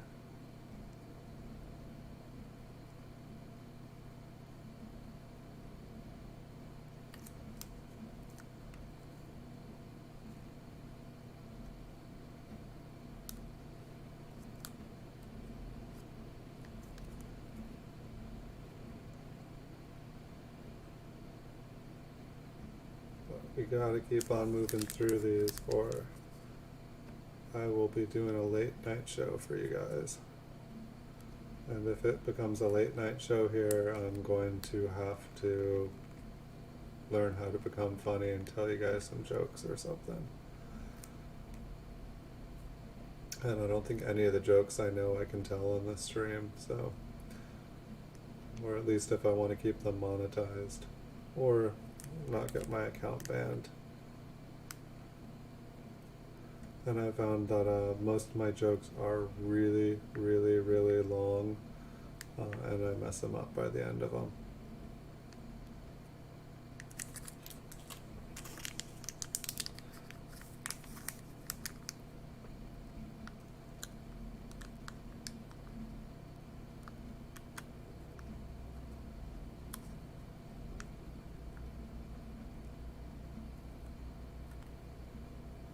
See if I can get a better focus. Yeah, that looks way better.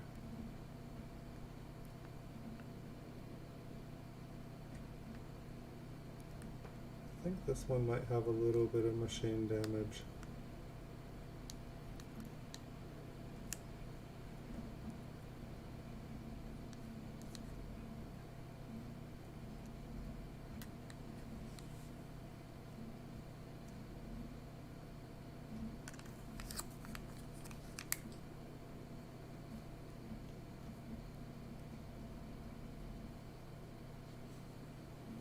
At some point here, I should probably take like a 5-second break and make sure that my eBay account is okay.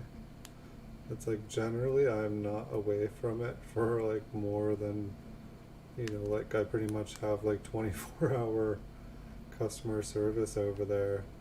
And before I started streaming, I was there like all day long. Just give me like 10 seconds, just make sure there's no emergencies going on there. It actually looks like it's pretty slow here.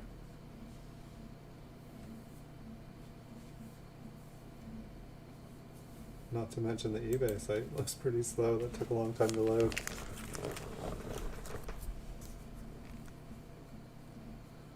Alright, the next coin we have is a 1962 proof Lincoln Memorial Cent.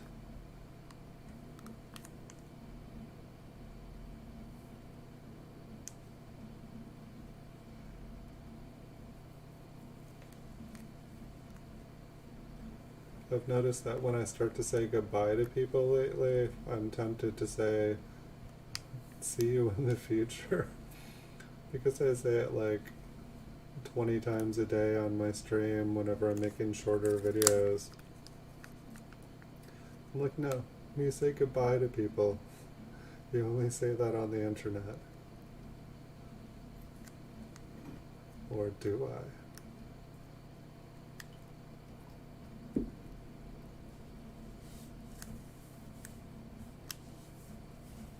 Dun, dun, dun.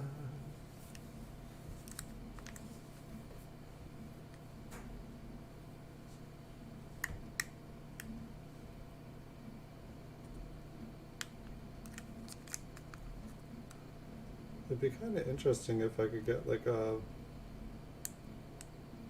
just like something that spun the coin around, like I could just like put the coin down under the microscope and just have it spin it, like get like a little fidget spinner or something and just let the coin go around in a circle.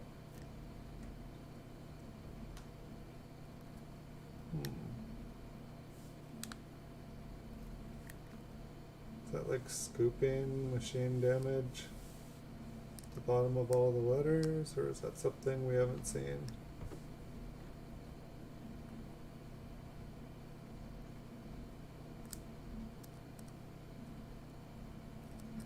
It's like, I'm assuming that this is... Wait, what's going on with that R? Dude, that looks kind of crazy.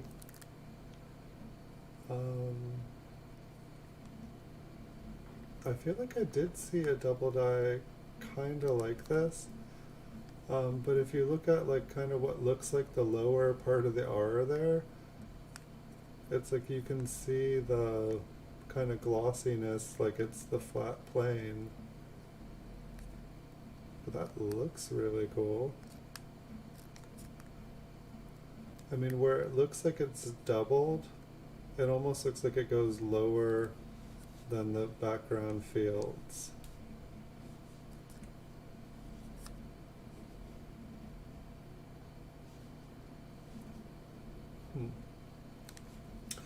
But it's like, honestly,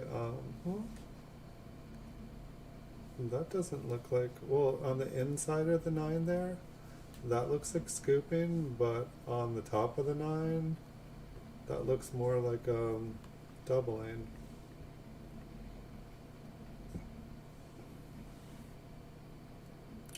Yeah, it's weird. It's almost like it's a double die and machine damaged at the same time.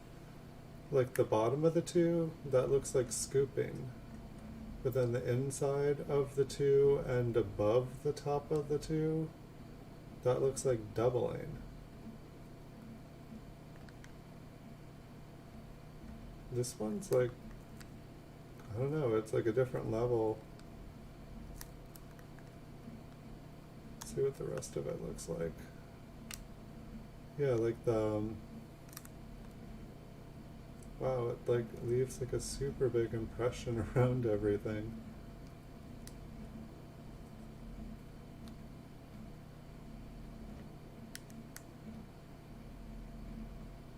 I don't think I've seen a coin that looks exactly like this before. I've seen a lot of damaged coins.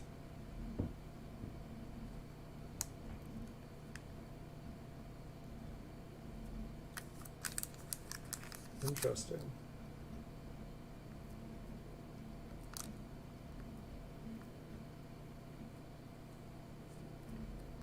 I mean, maybe it's a product of the scooping that it doubled somewhere else, but it really looks like both machine damage and a double die at the same time.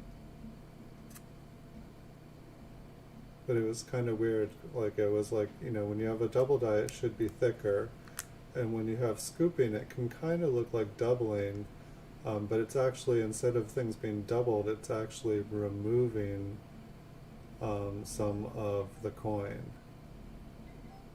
And so, you know, while it looks like doubling, it is, you know, it's actually, you're getting less.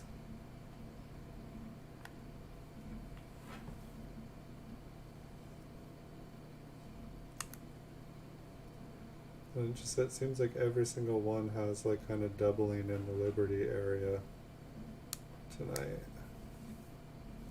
I mean, I really liked, I'd say the first couple coins we saw, I would say they were the best examples of double dies that we could probably see tonight. And now it just seems like everything is all over the place.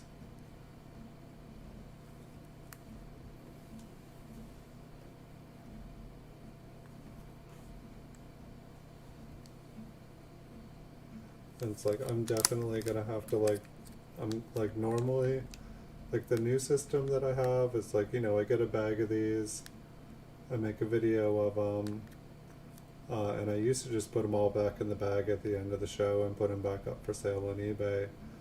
And lately I haven't been reposting them, which is not a great exit strategy when you're buying coins to resell them.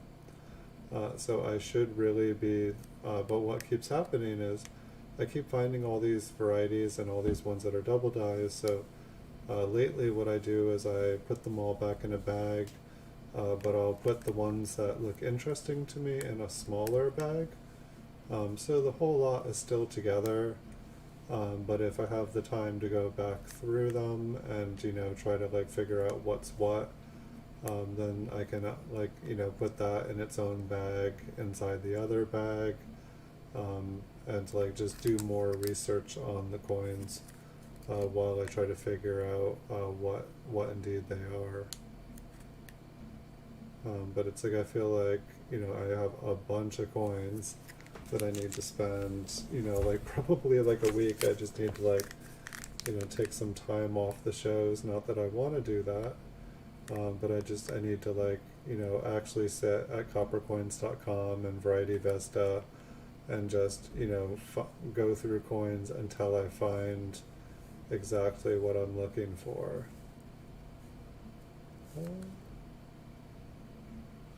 This one looks kind of doubled here all the way to the 2. I'd say this 2 isn't the strongest, and I feel like I'm having a hard time being able to show you guys. But like I feel like I can see the doubling on the 6 here and on the inside of the 9. Not seeing it as easily here on the 1, but on the bottom curve of the 2 I feel like I can see it. I feel like the first couple ones we saw really were just the best examples that we could find. But I'm definitely not complaining. And then at the same time, you know, maybe sometime here in the future I can take out all the bags that we get to go through. I usually do like a recap at the end of the show, but I can take out all the bags and we can, you know, look at all the interesting ones from all, and we can do like a consolidated show where we do everything in one. But I feel like this show here, this bag, I'm going to have like the ones that I don't think are anything. I'm going to have the ones that I know definitely are something. And then I'm going to have, you know, the ones that are like, you know, to be determined. Like, I need to look at them again more carefully. I need to figure out what they are.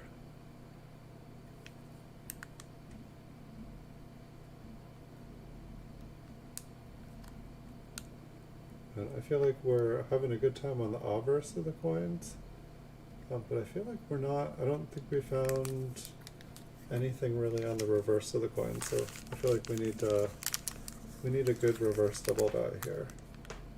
Just one for the night. I mean, I'll take 10, but just one.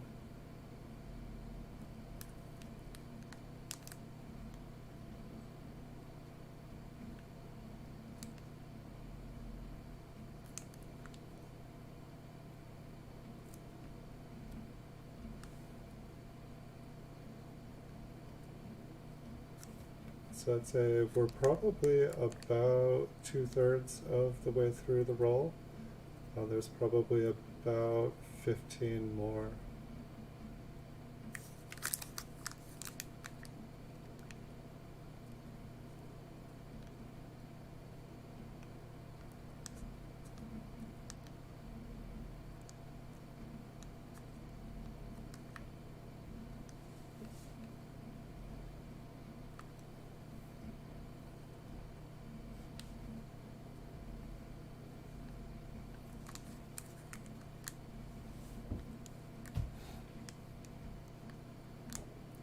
I'm wondering if I should maybe try to obtain some different dates that have some of the, like, I don't know, like, say, like, who wouldn't want to find a 1955 double die?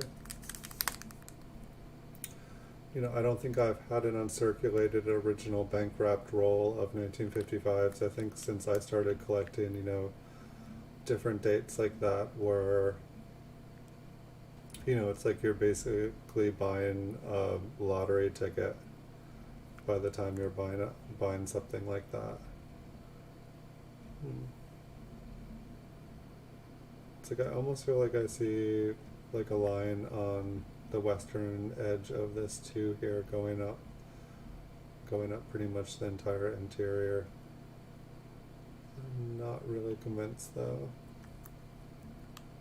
I feel like I did see, I mean, there were so many different double dies that showed up really strongly on the twos there. It just makes it really, really hard.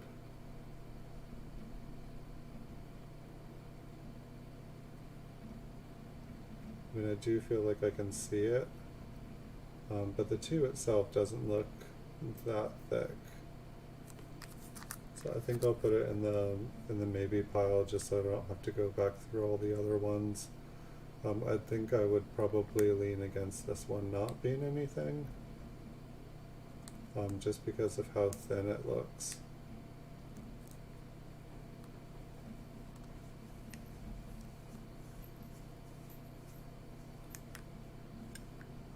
How's everybody doing? Anybody asleep yet?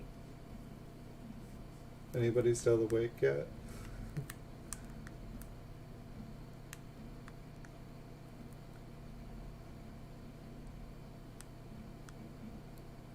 Try to get it focused. That's a maybe.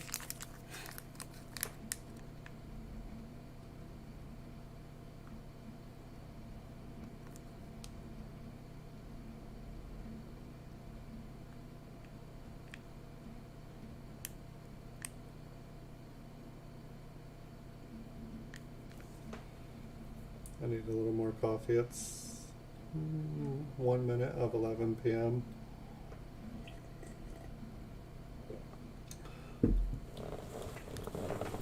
I'm glad I can drink coffee past midnight and still sleep. I feel like it is a gift.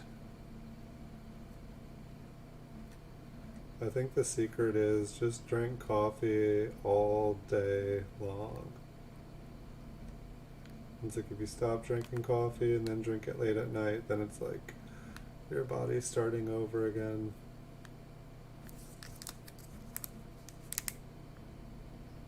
I'd probably be able to hold the coins a little bit more still for you guys though if I drank a little bit less.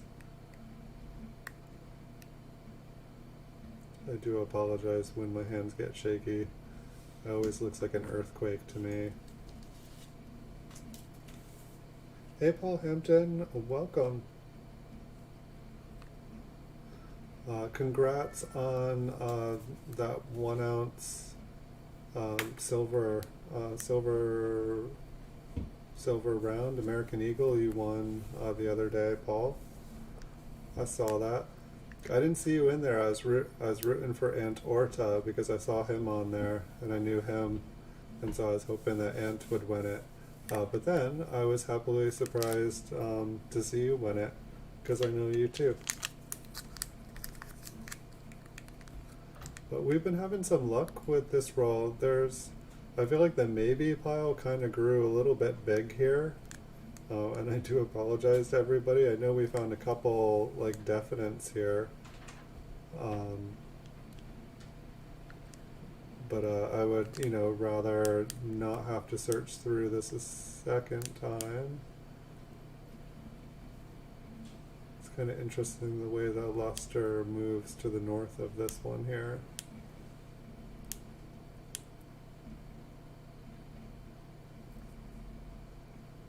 Anyway, we'll check the eye the best we can.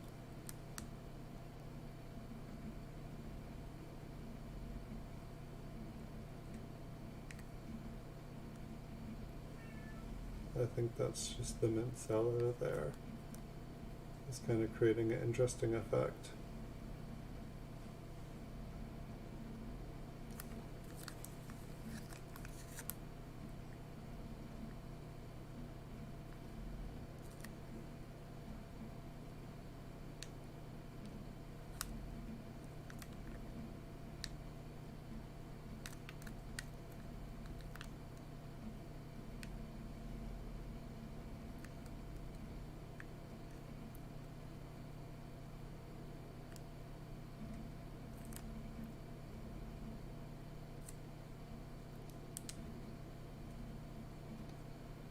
It doesn't feel like we're finding anything on the back tonight. I feel like most of the double dies were on the front for this day anyway.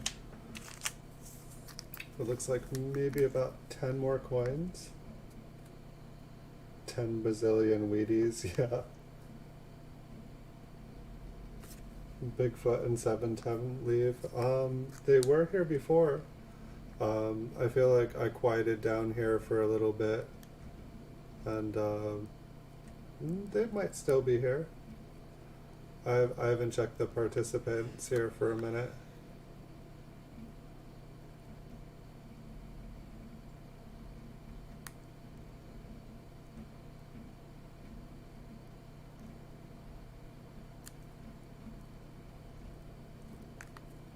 Is there anybody up there?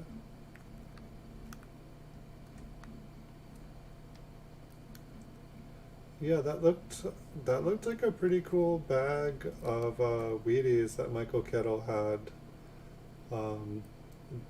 I heard him answer that it was like $75 buy-ins, and that things had been people pre-bid for spots in the bags. I guess what I didn't hear is what the origin of the bag was. Like if it had been sealed like a long time ago, like just kind of like, to me, like $75 for a 500 spot, that seemed like it was a lot of money. I haven't checked out wheat cent prices in a little while, or bulk wheat cents, but I had to imagine that there was some story that like it hadn't been opened for X amount of years or something like that. But I guess I was curious about that. But I guess it looked like it was just like there were lots of, coins from the 20s. There was lots of mint marks. Like, there definitely looked like it was better than average, like, at best, like heavily spiked bag of wheat cents. And maybe he was, I don't know, I went through a lot of 5,000 count bags in my life. And that one, I would have been very, very, very pleased with how many, another 1921S, another, 20S, another, like, it seems really nice. It was like local coin store. That's pretty cool. Yeah, I feel like I had like one bag like that from there used to be a local coin store around here like maybe 10, 15 years ago. It was pretty small, but he knew that I liked wheat cents, and so anytime there wasn't anything he was interested in, he would kind of fill up bags. And whenever I'd come in, I would just, he would run them through the counter, and it was like pretty much like the only time I got stuff in bulk that like it actually felt like I could find, like I think I found like a 1924 D in one of his bags.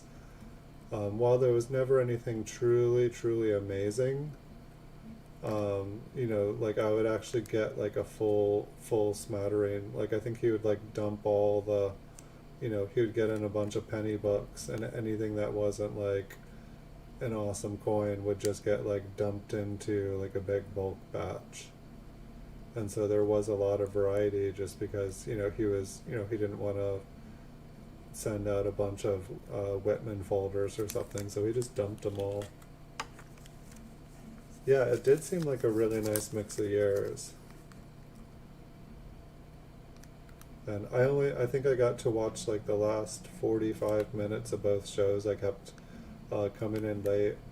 I think I was on Copper Coins for, I think, yesterday for the end of it, or up until the end, and then I went to his channel afterwards.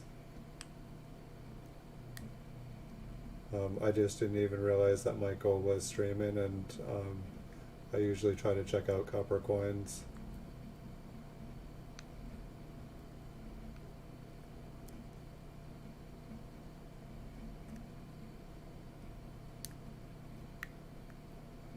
Okay, there's a little fuzzy thing there on the cello, making it look a lot bigger than it actually was.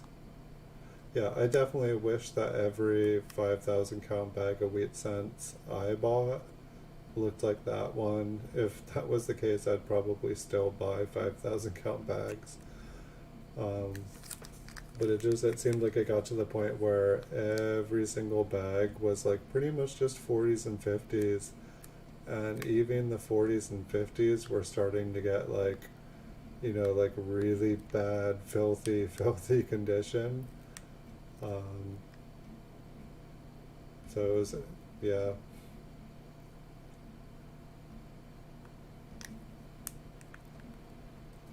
It's like I'd always be looking for, like the, like truly unsearched bags, like, somebody's just like, oh, I inherited this, 99 cent, I know, I believe in auctions, it'll go for a good price, and I don't think there's, really anything that's unsearched on eBay. Like I think even if it's a family member that inherited it, they're still going to look to see if there's, they're going to check the internet. It's going to be like top 100 coins you should search for in your pocket change.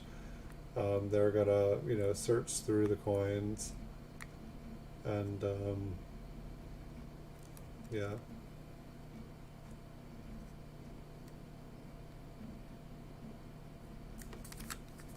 I mean, for me anyway, like I would say I looked at 5,000 count bags. I never found a key date. I found quite a few 1914 Ds, but upon closer inspection, they were all fake.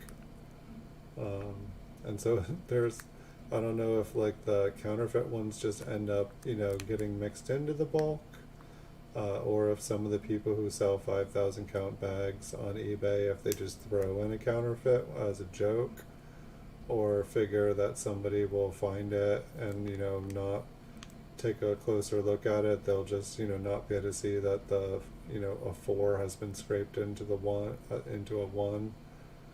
I don't know if they're just trying to get people excited. Yeah, $7.50 a roll, kind of steep. But I don't know, it seemed to work pretty good. I didn't get to see what all the coins, what the best coins, if anybody, I feel like maybe, I think I saw like a 24S, that looked like it was in pretty good condition. I think that was like the best coin. Looks like this one might be a double die. Yeah, I'd say this one's in the definite pile. So it looks like another nice double die. So that's the interesting part too, is like, you know, we'll start to see ones that kind of look like one, and they'll almost start to make me believe that they are, and then you run into one like this and it's like, no, this is a much stronger double die here. I can't remember, I think this is the one that might have a notch on the T in trust. When we get to trust. And if it is that one, then we already saw this exact same one tonight.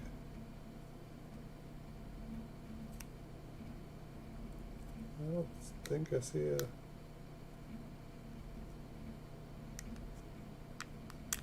guess it's kind of like trying to look at the L in Liberty here with the Mint Cello. Let me try moving it just a little bit and try it again.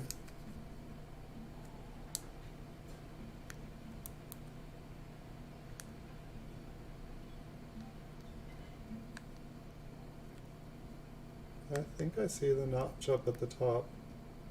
I don't know if you guys can see the notch up in the northwest corner there.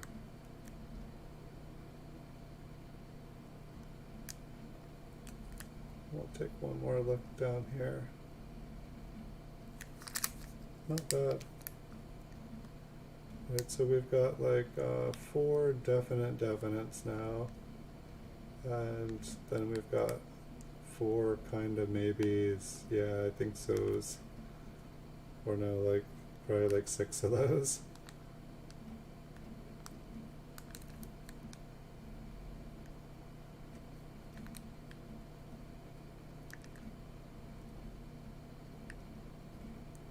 But yeah, I don't know, it's like I feel like I'm gonna need to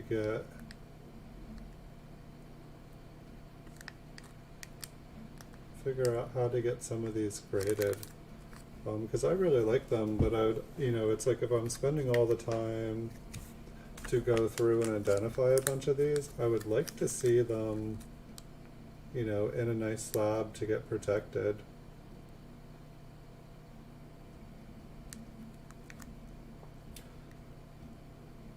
The die crack would make a nice marker.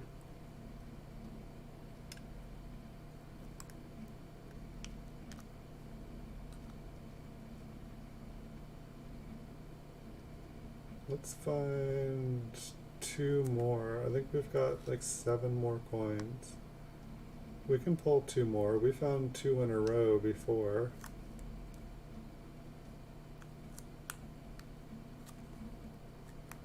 I think I'm going to need to drink some more of that coffee. I all of a sudden just...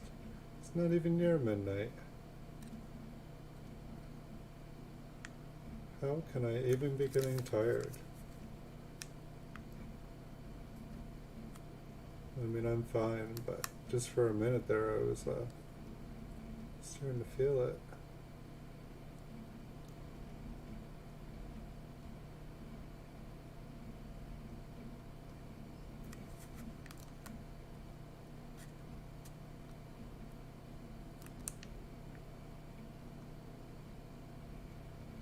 So I don't know why that top part of the E there was interesting me for a second.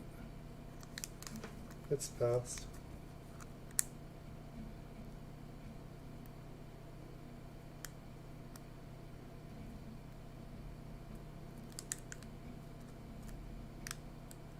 It's interesting too, it seems like the focus is different on the back and the front of the coins.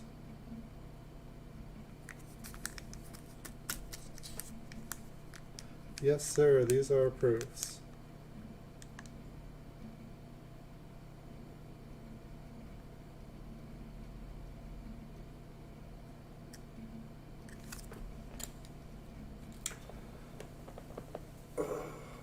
Where'd my arms go? No!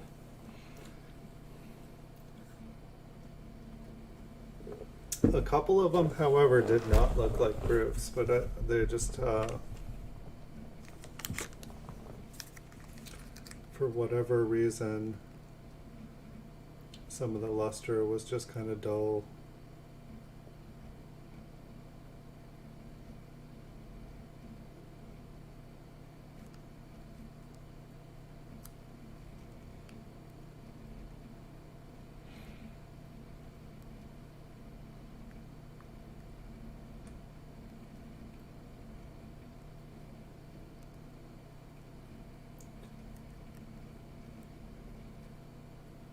Okay, here we've just got 5 more after this, and I'll go through all the ones that were definite.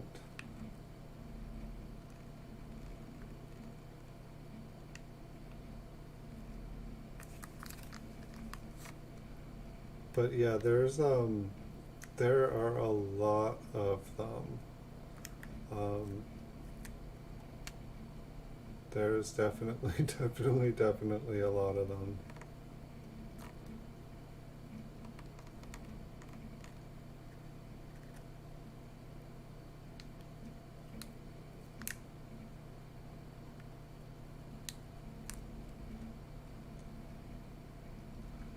It's like when I was going to do the video tonight or make the stream, I was gonna, I was going to Copper Coins to try to figure out, okay, what are we looking for tonight? And I'm like, oh yeah, there's a lot for this year, and just trying to remember them all, it was kind of like, oh my gosh. And it's like tonight I was just like, I'm just gonna look for everything, because there's pretty much every opportunity here.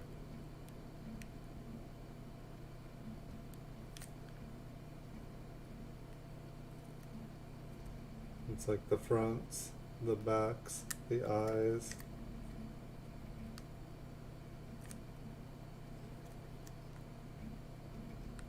Nice little rainbow on the W there.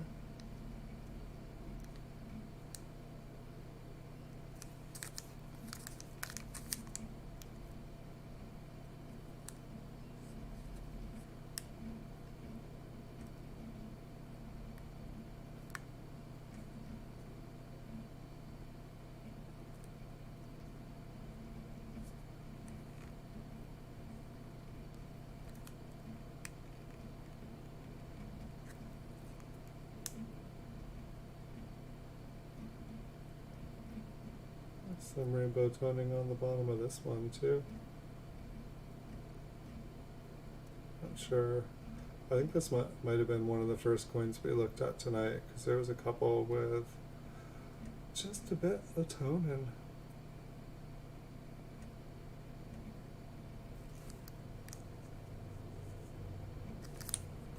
Well, that actually shows up as just a tiny spot there. Yes, it definitely can be. I mean, it's, I feel like after a while of doing it, it probably gets easier, where, that you just have a couple to check. You're like, it's not this one or this one, or, oh, I can never tell the difference between, 001, 006. Like, I have to imagine it gets easier as time goes by. But I feel like I even hear like people like, Chuck saying, like, oh, I'm gonna have to like check this and this and this. It's like I feel like if you try to keep all the information in your head, it just kind of overwhelms. But you just kind of like keep them, I feel like, someone like Chuck, they know almost everything. But they still go back and check their notes. They still go back and double check everything. And it's like, I guess for me, it's like I try not to get overwhelmed with how many different things there are. I just try to look at all the things that those things have in common, and then make sure that I look out for anything. And then, if I'm keeping an eye out for everything that I know, then I can go back and check things later. And I figured things will just start to come together more and more as time goes on. I mean, I feel like I have a long ways to go, but I'm a light year away from where I was a year ago.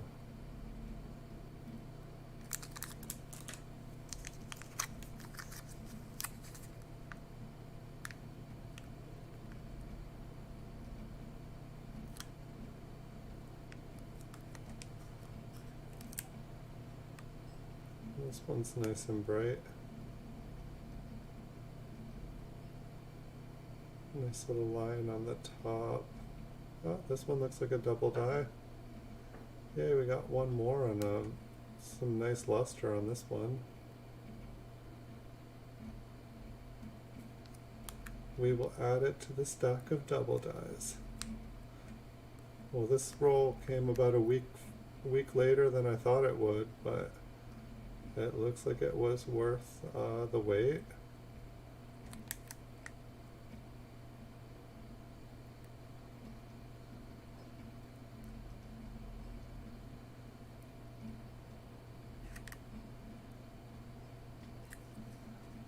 We'll take another look at the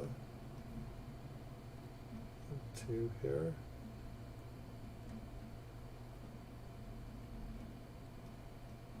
Yeah, I think this is like the first one that we saw here tonight.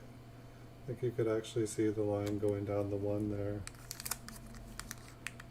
And can we find a double die on the reverse to complement the double die on the obverse? We haven't found a double die yet today.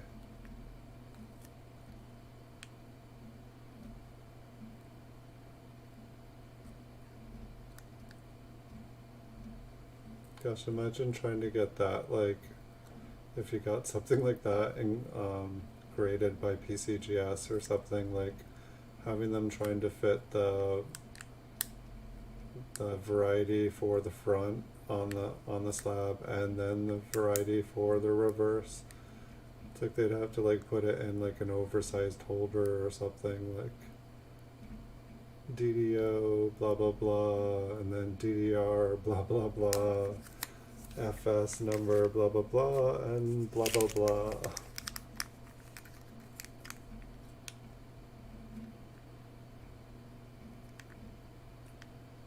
It would be pretty cool though. Alright, can we get two in a row again? I'm not thinking so.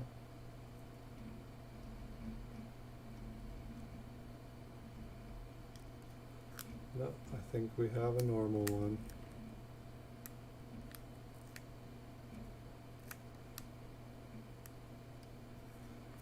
I mean, I just don't understand why there are rolls of these up on eBay and stuff with lots of double dies in them for sale.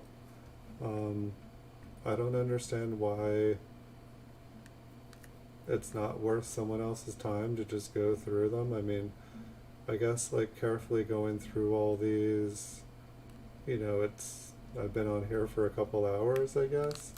So maybe that's you know, they only have so much time in the day to go through them, and the money that they'd make, just, you know, gosh, what kind of money are they making? I want to do what they're doing. They don't have time to deal with all these double dies. But yeah, that should be, what are they doing?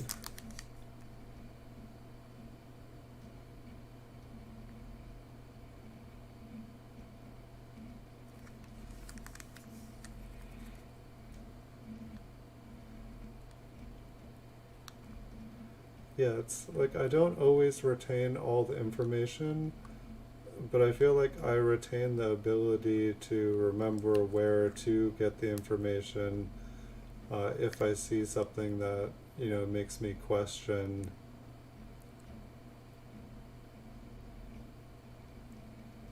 It's like sometimes I feel like the information just goes right in and right out. But it's like I feel like I remember how to go back and look for help.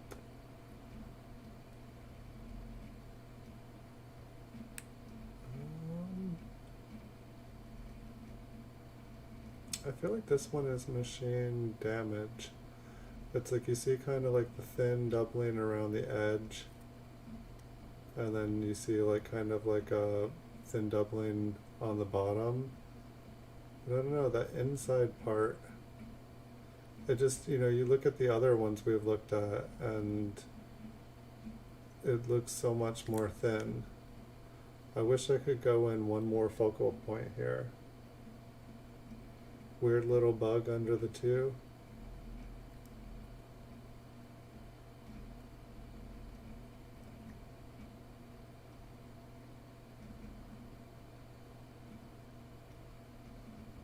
I remember that day that there was like some little mite or something like that crawling around on the penny surface. It was just, I was like, wow, what is that thing? Yeah, I think that this one just has machine damage on it.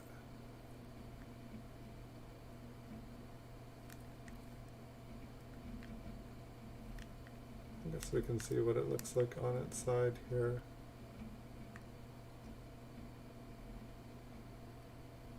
I know, kind of almost, like, underneath looks weird, but like underneath the two here, I'm guessing it's machine damage. Like all the other ones we've looked at are so deep and thick. It just has a great shape to it. Just a little carbon milk. It's almost got like a blue color to it. Alright, let's check out the reverse and then we can look at the double dies. We can look at our scores for the night.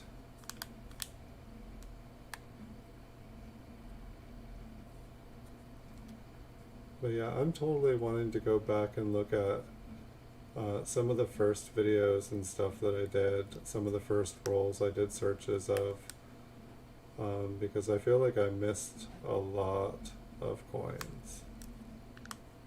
I just, you know, didn't know what I was looking for. I was still learning. Like, I could not see something that was extra thick to save my life. It's like I felt like I would have to like literally like hold a ruler, which I don't have a little microscopic ruler. Alright, not all of these can be double dies because there's like 10 of them here. Oh my goodness.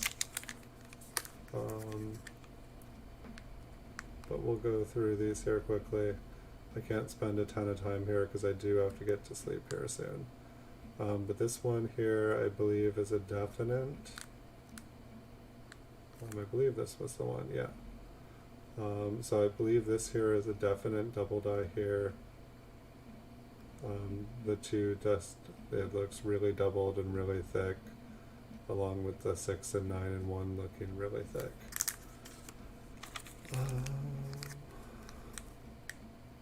So all the ones that we did find, on this one, the 9 is really doubled on the inside. The 6 is totally split at the top. And then the 2 has some really cool doubling on it. Let me move this one, because I think that this... No! It's gone.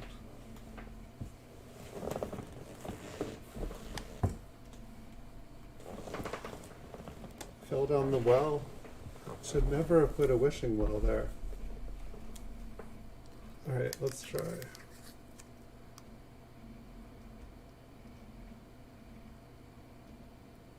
What was I doing? Shaking the cello to see a little bit more.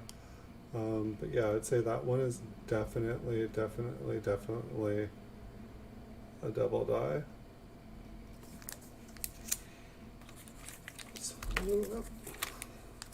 So that's number 2. I think this one might have been the first one we found. The 1, the 9, the 6. No, I don't think this is the first one. I feel like I can see it in the 2, but maybe if I turn the 2 around. It's just weird. it's like I feel like you can see it, but it's just not as good as the other ones. But maybe you don't need the two to be doubled. But I definitely feel like I see it. Like I feel like the 9 is extra thick and the 6 is extra thick, and I can see it on the 1. It's just a different, like I feel like it's on the 2, but it's not. The 2 didn't get nailed as hard.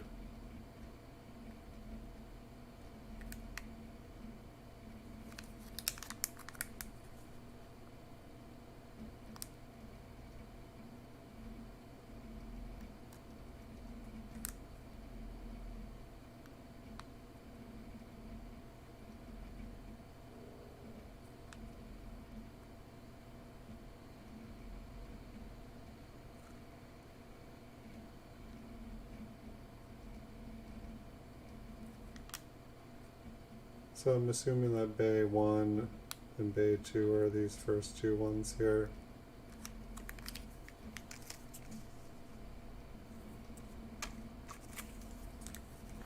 And so this was the 4th one that we found tonight. And it's like this one. No, I feel like this was one that I was wondering about. You know, it doesn't look as thick as the others, and maybe it's just damage on the die. But it's like the tip up here seems like it's doubled. You know, like there's a little bit going, like the 9 looks extra thick. I feel like I could see an area on the 9 that looked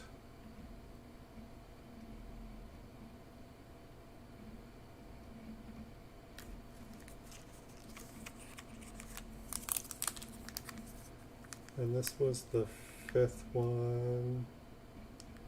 And this one just looked really weird to me, like it's like the all around it, it looked like a double die, but then there was like kind of like, it was like kind of like scooping, really, really smooth scooping. And I don't know if something can be both. And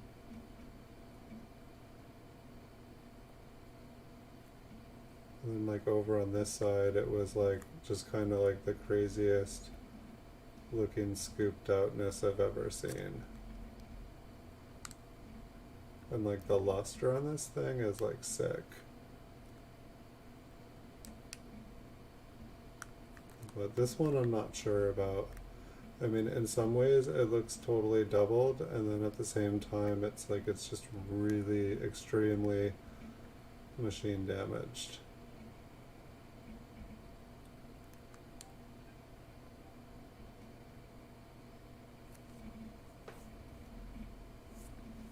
Very obvious die scratches in Bay 1.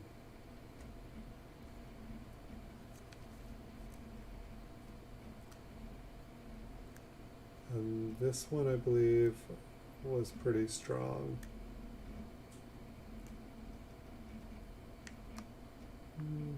This one, maybe not the one I was thinking of.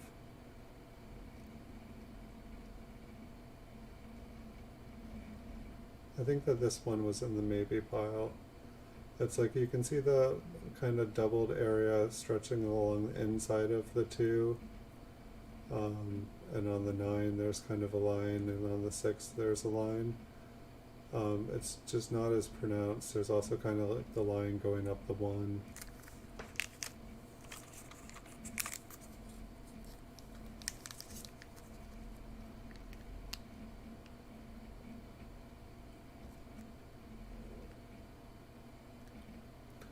And this one here looks really, really, really good.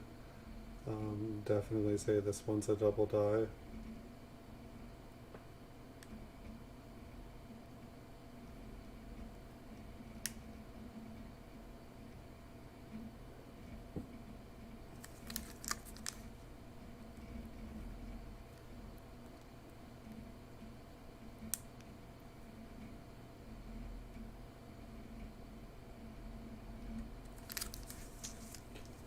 it looks like we have 3 more. I think a bunch of the maybes ended up in this pile.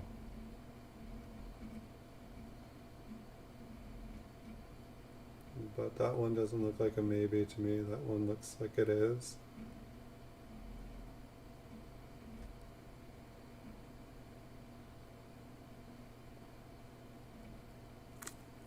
So not bad here anyway. This is where you look at the die markers. I would be happy to go over all the die markers tonight, but like literally, I can feel myself turning into a pumpkin here. I'm gonna have to look at the die markers in the morning.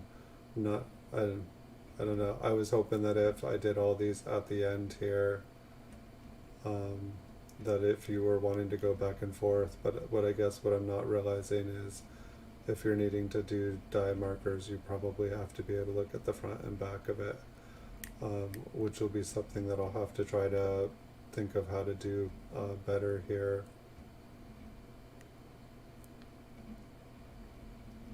But I only have a few more minutes in me here tonight,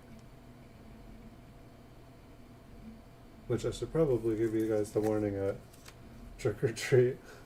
Hey, Spiked Head Die Crack. The ones listed, not ones you think it is.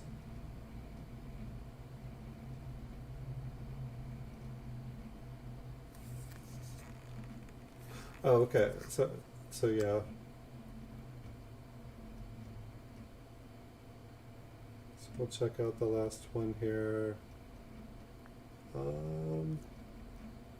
I think this was was this the last coin that we looked at?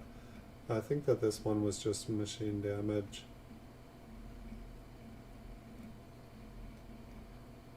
So I think this one should go in the maybe pile over here. So let me see.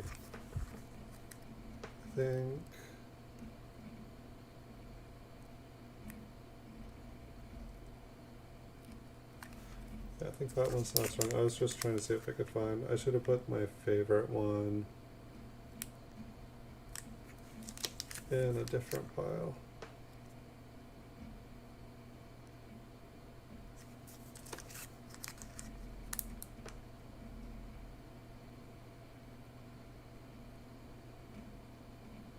I think this one might be my favorite one for the night. There was one other one that was like right up there with that one.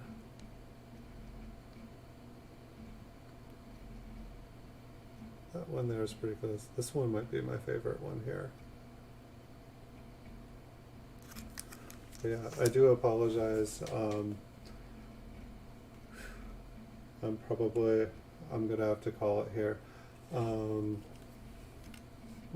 I wish I could go longer here. So that was, this one looks, oh no, that's just another coin there. So I think this was the last one we were just looking at. So like, it looks like most of these were in pretty decent shape. But thank you, Paul Hampton, for being here tonight. I hope doing the review here at the end of the show, you guys will be able to see. And Spiked Head Die Crack, we just went through all the ones. Probably it just took us like 5 minutes here at the end if you're wanting to see like a review of the better ones or ones that we were pretty certain about. There was a lot in this roll here, so even the rundown at the end there took a few.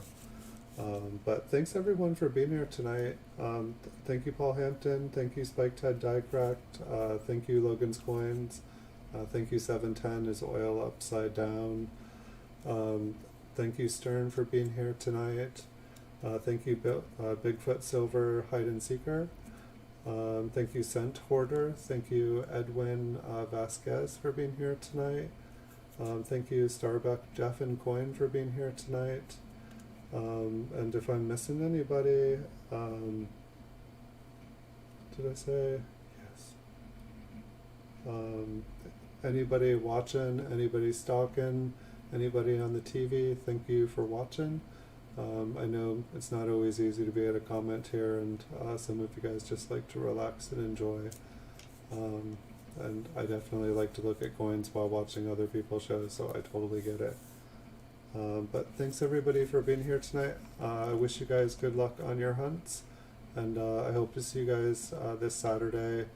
I should have some more good coins by then. And wish you guys wonderful nights, and see you all in the future. Thanks so much for watching.